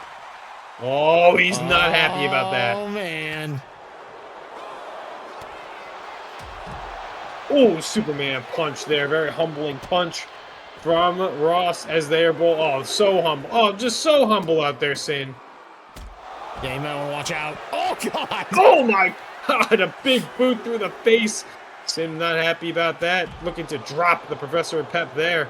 But Dinah's up again, ready to take revenge for his best friend. Free up to a 4 count. We're almost at the hardest numbers to count from, 7 to 10. Uh-oh. Russian leg sweep there, dropping down Ross. Professor Pep looking to get back into the ring. Through the ropes he goes. 7 count we are up to. Ooh. Dirty atomic drop. Yes, Professor Pep looking to break up the count here, even though Sin was asleep, pretty much. You would never know, because when he disconnects, he just goes across the face there, taking control of. Dinah is in full control here of Ross in the ring. Drop kick to the back. Sin is taking control for his team on the outside, turning his sights on Dinah here. Oh, Sid not happy that he purchased another bag of EGW inscribed thumbtacks out of the bottom of the ring there. Shot across the knee and across the foot. I think the worst part is Dinah pulled that bag out, and before even Sin got to him, he just said, I'm dropping this. I don't even want this. Firm waste of thumbtacks could just be thrown on the ground anywhere, but instead they're staying in the bag. What a waste. Huge waste. Kick to the face there. Sin gaining control again. Oh, God.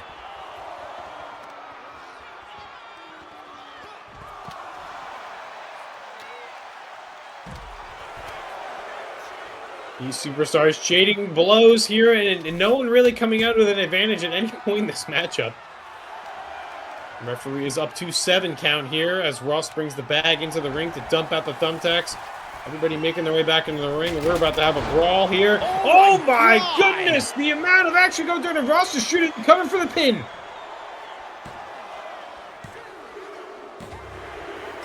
And that'll do it. Wow, what a crazy sequence at the end to get the humbling the victory as they move on to become the #1 contenders for the Tag Team Championship. I think Ross just speared Professor Jolty through a kendo stick and broke the kendo stick into the ground, that we might get a new replacement ring mat now.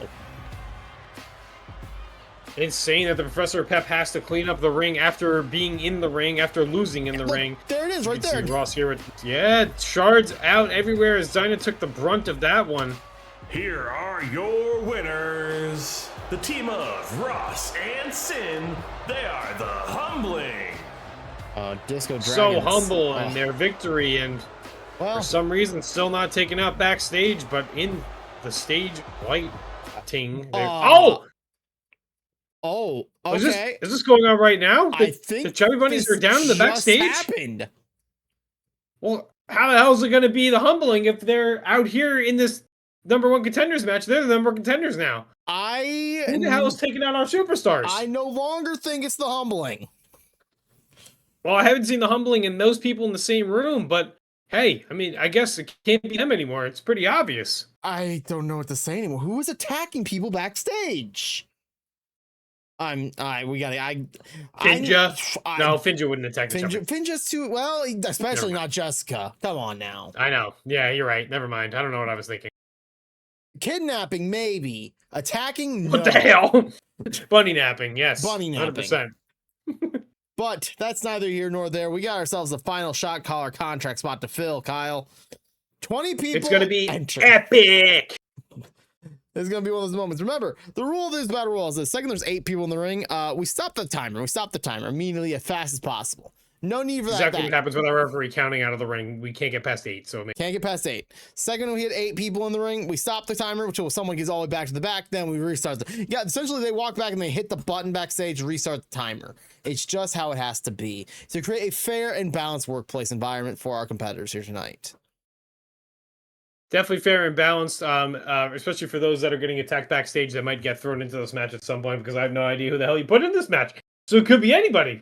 Dude, I don't even know who's in this match. Let's this way. I said anybody who's not in the shot caller contract or champion or is a #1 contender, you're not allowed to enter, but everybody else, have at you. So we're gonna see what happens. Damn, so there goes my wild card Wise Melone pick. Could be anybody though. God. Oh. What do you mean? He could have challenged himself. The following match is a battle royale for the final spot in the shot caller contract match. It is your main event of the evening.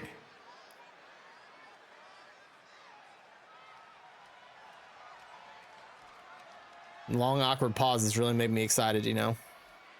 Who could it be coming up first? I mean, I'd love to know, but we're getting cucked by the announcer guy who's literally just standing there. Yeah, he's explaining the matchup, but you turned him off, so we can't hear shit. Again, I have no control of our audio technical people. I 100% blame MCW wrestler Pluto.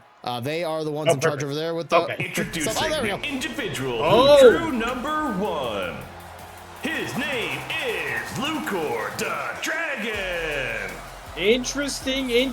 Lucor comes out at #1. Kind of a tough position to be in a long match like this, where being thrown over the top rope is your downfall. But with the opportunity to get back into the shot caller match, Lucor drawing #1. Like you said, not a champion and not a #1 contender. So this is the opportunity for Lucor to shine.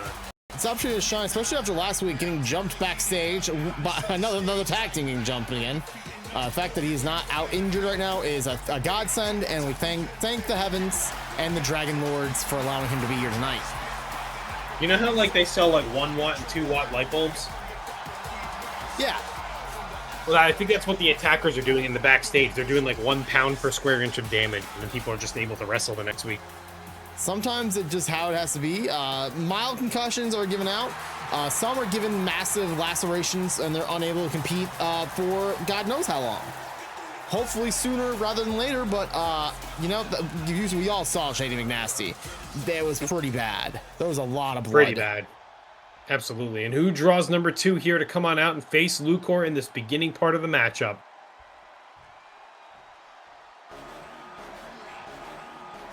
Oh, man. And the individual who drew #2, she is Sierra. Like a phoenix from the ashes and the newly born and bad attitude, Sierra draws #2 and faces off against Lucor here again. Opportunity after opportunity for some of these people in this matchup. Maybe it's the last chance that they get, and if they can be the final qualifier, it'll set them right up to be where they want to or should have been prior to all these tag team competitions, prior to all these shot caller matches that they did not qualify in. See, with Sierra, I feel like we're waiting for her to break out.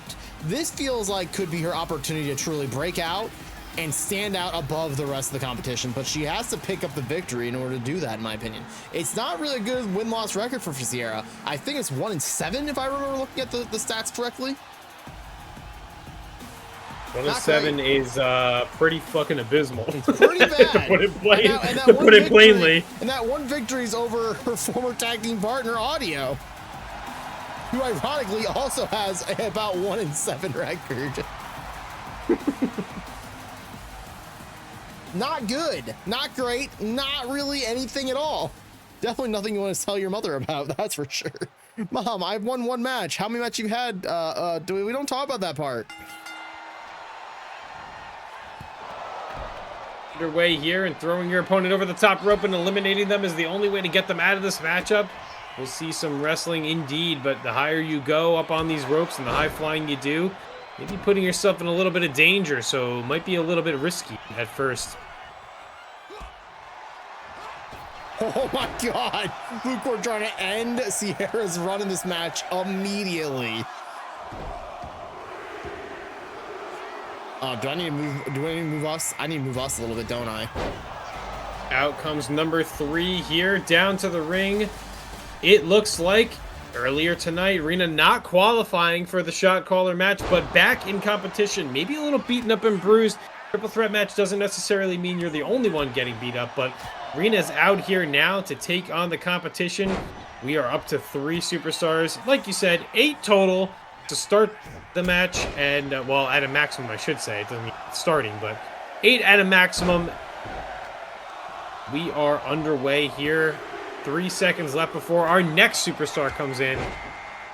As Rochelle also not qualifying earlier tonight because just making her debut tonight, but a winner nonetheless, and kind of put themselves in the position to be #1 contenders in the tag team title fights.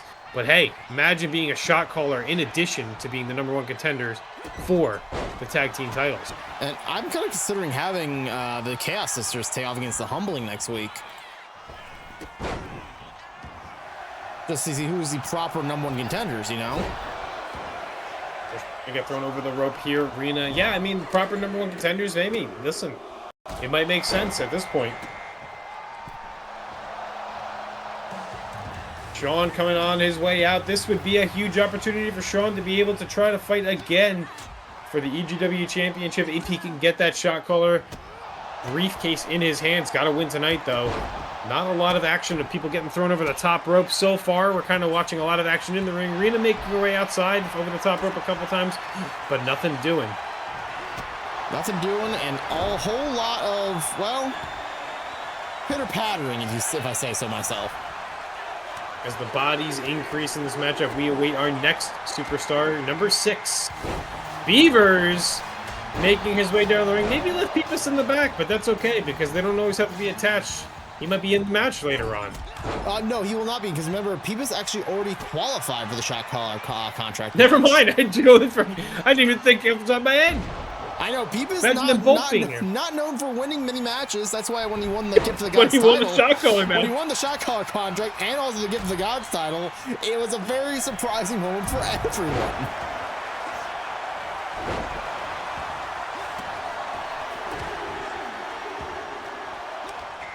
Filling up the ring now, number 7 is Professor Adam X in action earlier tonight. Getting beat, not qualifying, but having another chance here. Couldn't beat the Wise Melone. That's tough, man. I think Rochelle just got dumped out, if I'm mistaken. Nope. I saw her hair come back in. I think she's fine. Okay. Good. Sean dumped over the top rope by Sierra here as she presses and puts the pressure on, but he's back in the ring. No worse for wear. As we are bound to fill up the 8th person, and we will have to wait for somebody to be eliminated after this point, unless somebody gets eliminated in the run-up. EGW original and founder of NJWF, Timbo Slice, making his way down to the ring, filling up the ring. Number 8 here. We are fully at capacity here. EGW Wrestling, who will be the first one to be eliminated here? Pile driver. Ring getting pile driven there by Timbo, and Rochelle has been eliminated on the outside. You can see her walking around way out there as Lucor is also eliminated by EGW alum Timbo. I believe the other one was eliminated by Professor Adam X, if I'm not mistaken. I think 2 eliminations so far. 2 more superstars can join in. Hey, Rochelle, when you go back behind the curtain, press that button to restart the timer. Thanks, hon. Good job earlier tonight. Not so well here, though. Good job earlier. Hey, yeah, better in tag team. Better in tag team, Joe. Really good in tag team matches. All right, go get some ice. Trust me, you're going to need it. Sean being tag teamed up on here by Gotta Beavers and up and over with Professor maybe having 2 eliminations at this point. I didn't see the Rochelle one earlier. I think the Professor is up to 2. Beavers with the 1 and Timbo also with 1 elimination here as we are down to 5 people left in this matchup. Timbo dumped over the top there by Sierra. The kick missing. He was able to dodge. You know, we await our next competitor here. Number 1 eliminated, but not number 2. No, I was going to say, I low-key think the team of Adam X and Beavers would be great, but then they started attacking each other, and I'm like, well, never mind. Oh boy, the other half of the Night Watch coming to the ring as Rina is being decimated by the Professor. Ema, never mind, making his way in the ring, getting slammed down, but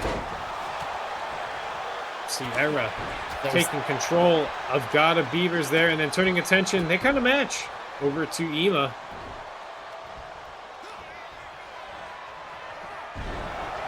Timbo with another pile driver, this time on Rina. 6 seconds left before we get closer to filling the ring. We have 6 people in, 8 total can be in there. Audio making his way down here now. A little bit better of a streak for Audio as of late, but not qualifying just yet. His opportunity arises again. Always the bridesmaid, never the bride is Audio as he starts to tango with his former tag team partner, Sierra. Yeah, the separation wasn't very pretty, not unlike his very colorful hair and shorts. Very, very messy, very you said, I said types of stuff going on there. Maybe a double team on Audio. Nope. Beavers is going for the crossbody today. Lunchbox making his way down to the ring. And you know it's about time to start eating. The Lunchbox could qualify here for the Shot Caller Contender match. Instantly took down Timbo, but Sierra, the hatred of Audio still there. Packaged him up and sent them shipping there. If he went over the top rope, could have been all they wrote.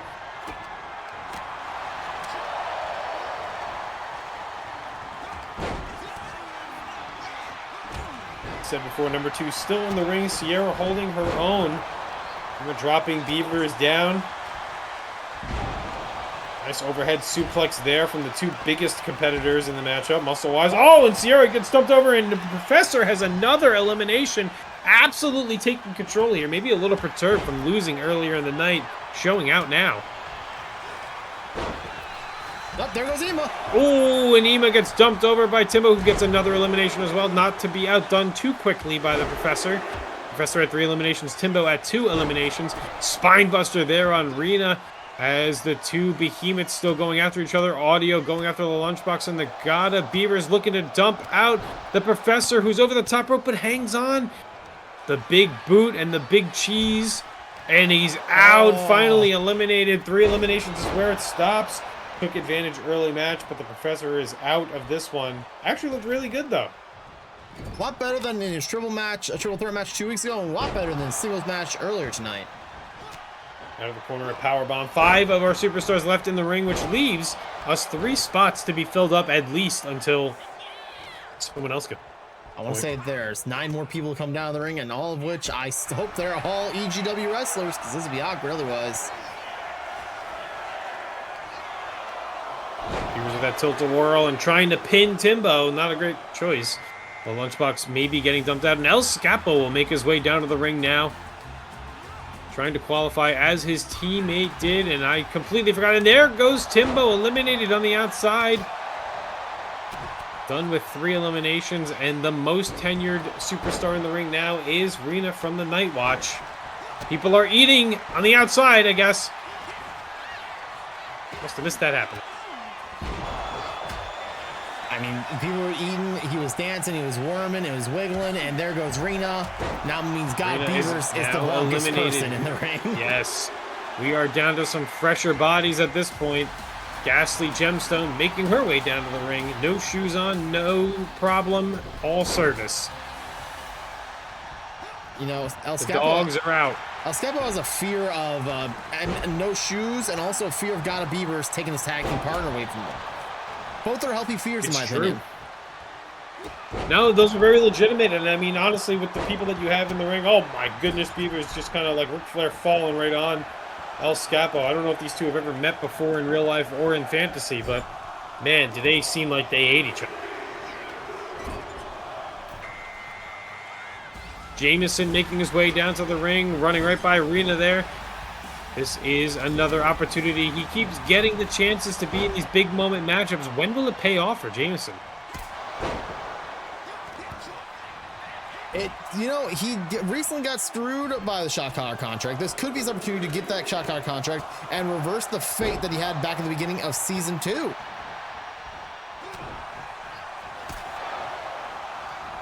As the clock ticks life away, it's so unreal. God Beavers taking control in this matchup. Really putting on a nice show. We have some wearing bodies now. Hellion making her way down to the ring here. She's also trying to join her tag team partner because Dim Sum's already made it in. Now Hellion wants to join her. Some of these tag team members getting the opportunity to join their sufficient halves, the ones that they've been putting on fighting with every week by side. But singles competition's a little bit different. The Rainbow 5 hits hard on the Lunchbox, and out the ring he goes. Audio with a much-needed elimination, and there on the outside goes Jameson as well. Another elimination as the clock winds down, and Tendo Boy making his way down to the ring. Another person whose tag team partner qualified. It's been a wild ride for half a tag team partners. Well, that's all we have here in EGW. Everybody's a tag team partner of somebody. Like us. It's true, we are. Except I do all the work. It's true, because God knows I'm not doing anything. Hellion putting the boot to Audio's face here. Tendo Boy with a nice combination arm drag throw through for the Ghastly Gemstone as Beavers is taking care of El Scapo yet again. I can't tell if they're dancing, making out, making love, or if they hate each other. Superstars in the ring, 20 total to be in this match. We have a couple spots open now for the clock to start counting down and bring some other competition in. Oh, Audio, you lucky son of a bitch. Audio flustered and already hurting. Oh, here comes my pick to win the whole thing right there, ladies and gentlemen. The Beetle. The Beetle is a favorite of Jinja, and I can tell why, because Jinja is now opening up a random passage page to a Beetle fact, and go ahead and read it off. What do you got? The thorax is actually not the hardest part of the Beetle. It's actually the tip of its horn. There you have it. Nature itself in full action. 6 seconds left before we get and fill up this ring. Yeah, that'll be the 8th superstar in the ring, and it is Casual. We did put on a great show earlier tonight with Jameson. Didn't get the victory, but hey, the match was phenomenal. It was one hellacious match, but you know, Jameson's been eliminated, and he's still in the match. Well, just got in the match, but you get my point already. Well, better to have the guy that beat you not be in the ring to try to beat you again. This is oh so very true. That'd have been a little awkward for him. Off the top going into the Beaver. Well, there goes Hellion. Hellion over the top, Tendo Boy with the elimination, but the Ghastly Gemstone taking control of that situation quickly. And there goes Casual up the ropes, dropping down Audio, putting the pressure on as Beavers is really kind of making his own here. He's going to be dumped over the rope and eliminated because I just spoke about him. Yep. So we are down to 6 people on the outside now. The Beetle is taking on El Scapo. Scapo's going to make his way back into the ring. Tendo Boy hanging out on the ropes. Never mind. Scapo is also out. I've got to stop pointing people out, man. They're just getting eliminated when I do it. Down to 5. We still have room for a couple more. Like I said, 20 superstars will enter this mini battle royal total, and only one will come out as the victor. Beetle into the corner, taking down Audio in the corner. Tendo Boy posing, but not opposing. It's Irish whipped into the corner.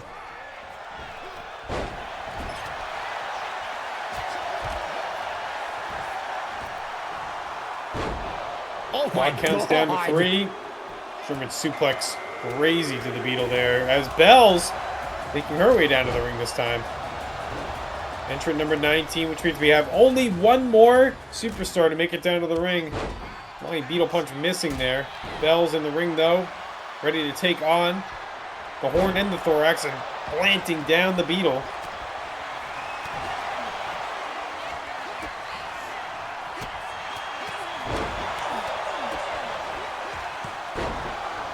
Poison Ron there from Casual, who's looked a lot better as of late. Springboard there, missing everything, but that's okay. It's just a joke.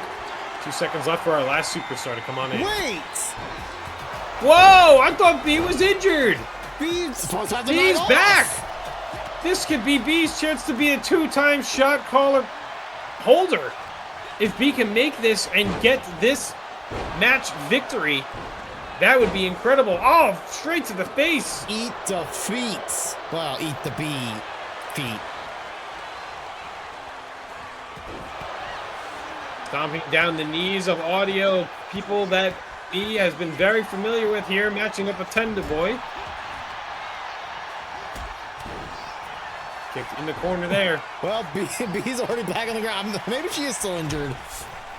If B just plays off that she's the referee in this match, it might be better off. Watch her neck. Her neck is still tender, Tendo Boy. That's not fair. This is all that we have left in this matchup. One of these superstars here is going to be the victor as Casual's dumped over the top by the Ghastly Gemstone, and the foot is going into the chest there, but Casual's going to make his way back into the ring. Audio with that Hurricane Rana getting thrown across the ring. Tendo Boy lining up B. Casual over the top rope again, trying to make his way back in. Tendo Boy trying to gain some advantage on one of his opponents here. Oh, Belz in trouble. Oh, Belz is gone. Belz is gone, and the Beetle off, and oh! Flying forearm into Tendo Boy there. And it looks like Casual is also eliminated on the outside. Wow, we are down to the final 5. At least they're not dropping like bees. If they were dropping like bees, that'd be bad for a bee. Oh, that'd be very bad for a bee. Bees don't like to fall. To the back here, Audio taking control here.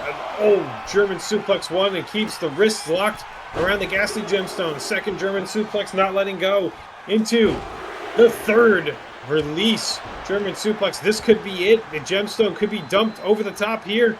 Audio lining it up. Over to the ropes.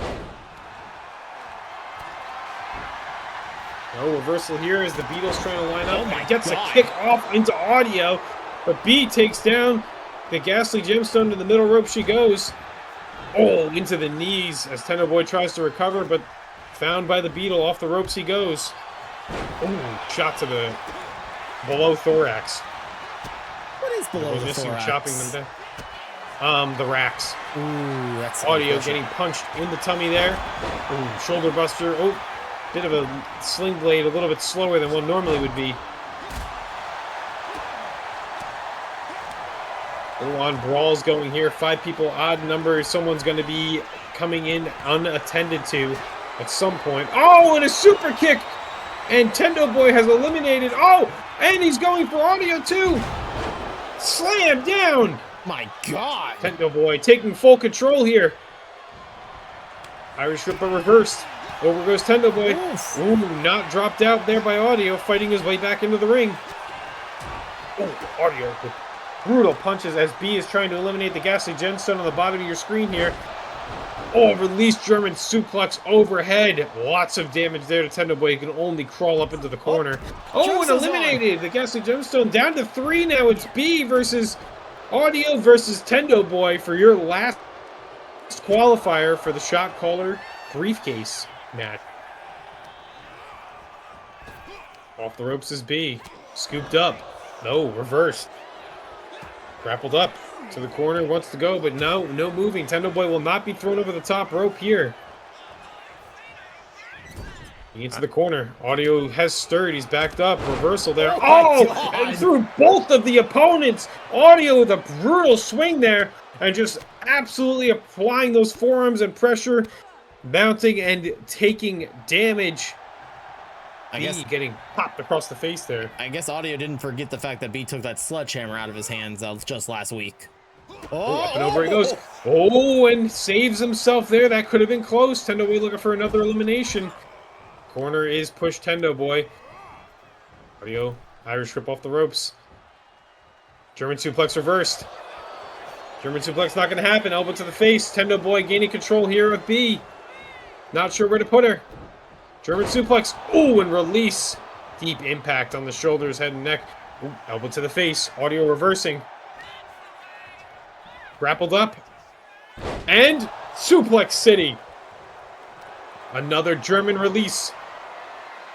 Oh, God. One leg up. Oh, and the torture rack with the leg. He's got the submission locked in. Oh, but kicks to the head. Tendo Boy trying to get out of that. Oh, the brutal clothesline. And another clothesline, this time from B to Audio. Something's got to give. One of these superstars is going to be dumped over the top rope unceremoniously. Drop kick there, meeting B, throwing Audio into the corner. Elbow drop on B. Right back slamming. To the neck. Yeah, right to the neck and the head. This is Chops chopping down, taking down Audio. B trying to dispose of Tendo Boy here. Fights his way back. Irish whipped over the top, and there it is! Eliminated. It's the Tendo Boy. It's down to Audio and B. Our final two superstars. And B is feeling it just the way that she would, refereeing a match up in the corner, celebrating. Dropkick misses. Audio ducked under. Huge overhand right. Irish whip here. Over the top rope she goes. Oh! And eliminated, and Audio is your qualifier for the Shot Caller match. What a match. Here is your winner. He is Audio. This is Audio huge. stamping himself into the match. He had no momentum for the last few weeks prior, and it really has turned around. What a showing from that massive man, starting off with attacking the Lunchbox and then just taking opponents and throwing them across the ring with German suplexes. He is the final qualifier for the Shot Caller match. And those who need a refresher on who all's in that match officially now, it's the Peepus, it's Sora, it's Ben, it's Silly Billy Dim Sum, it's Turk, it's Jessica Rabbit, it's Falcon as of tonight, and Audio, your 8-person field for the Shot Caller contract.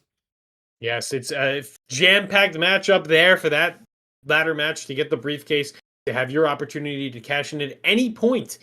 At any point you can cash in to try to get that title belt off of whoever you think you want to go up against.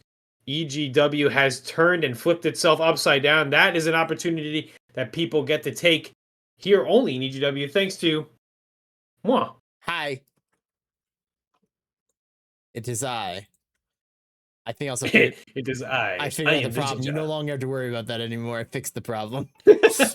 I realized I had something clicked that I shouldn't have had clicked. It was just always there. It was always there. I couldn't stop it. I was like, now I don't have to worry about that anymore. But anyway, thank you all so much for hanging out. Next week, a little teaser, because you guys know me. I love giving little teasers for next week's EGW. Next week, #1 contender for the EG World Championship, Slayer, also member of the Chaos Sisters, as I've recently learned, will be taking on one half the tag team champions, Azure. Now officially, after what happened tonight, the Humbling will be facing off against the Chaos Sisters for the official #1 contendership spot. Who will be facing off at the Ascension for those tag titles? We'll find out if it's Chaos or if it's Humble. And then we're going to see some of those Shot Caller qualifiers get at it in a Fatal 4-Way action. Sora, Peepus, Ben, and Dim Sum, along with a very special main event. because it's been now a long-standing thing where LaRue is pissed off that people keep getting involved in his matches. LaRue versus Sean Norris in your main event next week. Looking like a good EGW episode next week. Thank you all so much for hanging out here, enjoying the wrestling with us. Hope you guys are having a great time with us. Building up to EGW Ascension, where we get to call a new shot caller and possibly crown some new champions, but not the Wise Melone's championship because he'll never lose it. Shinja, always a pleasure, man. Where are we going? We are going to go...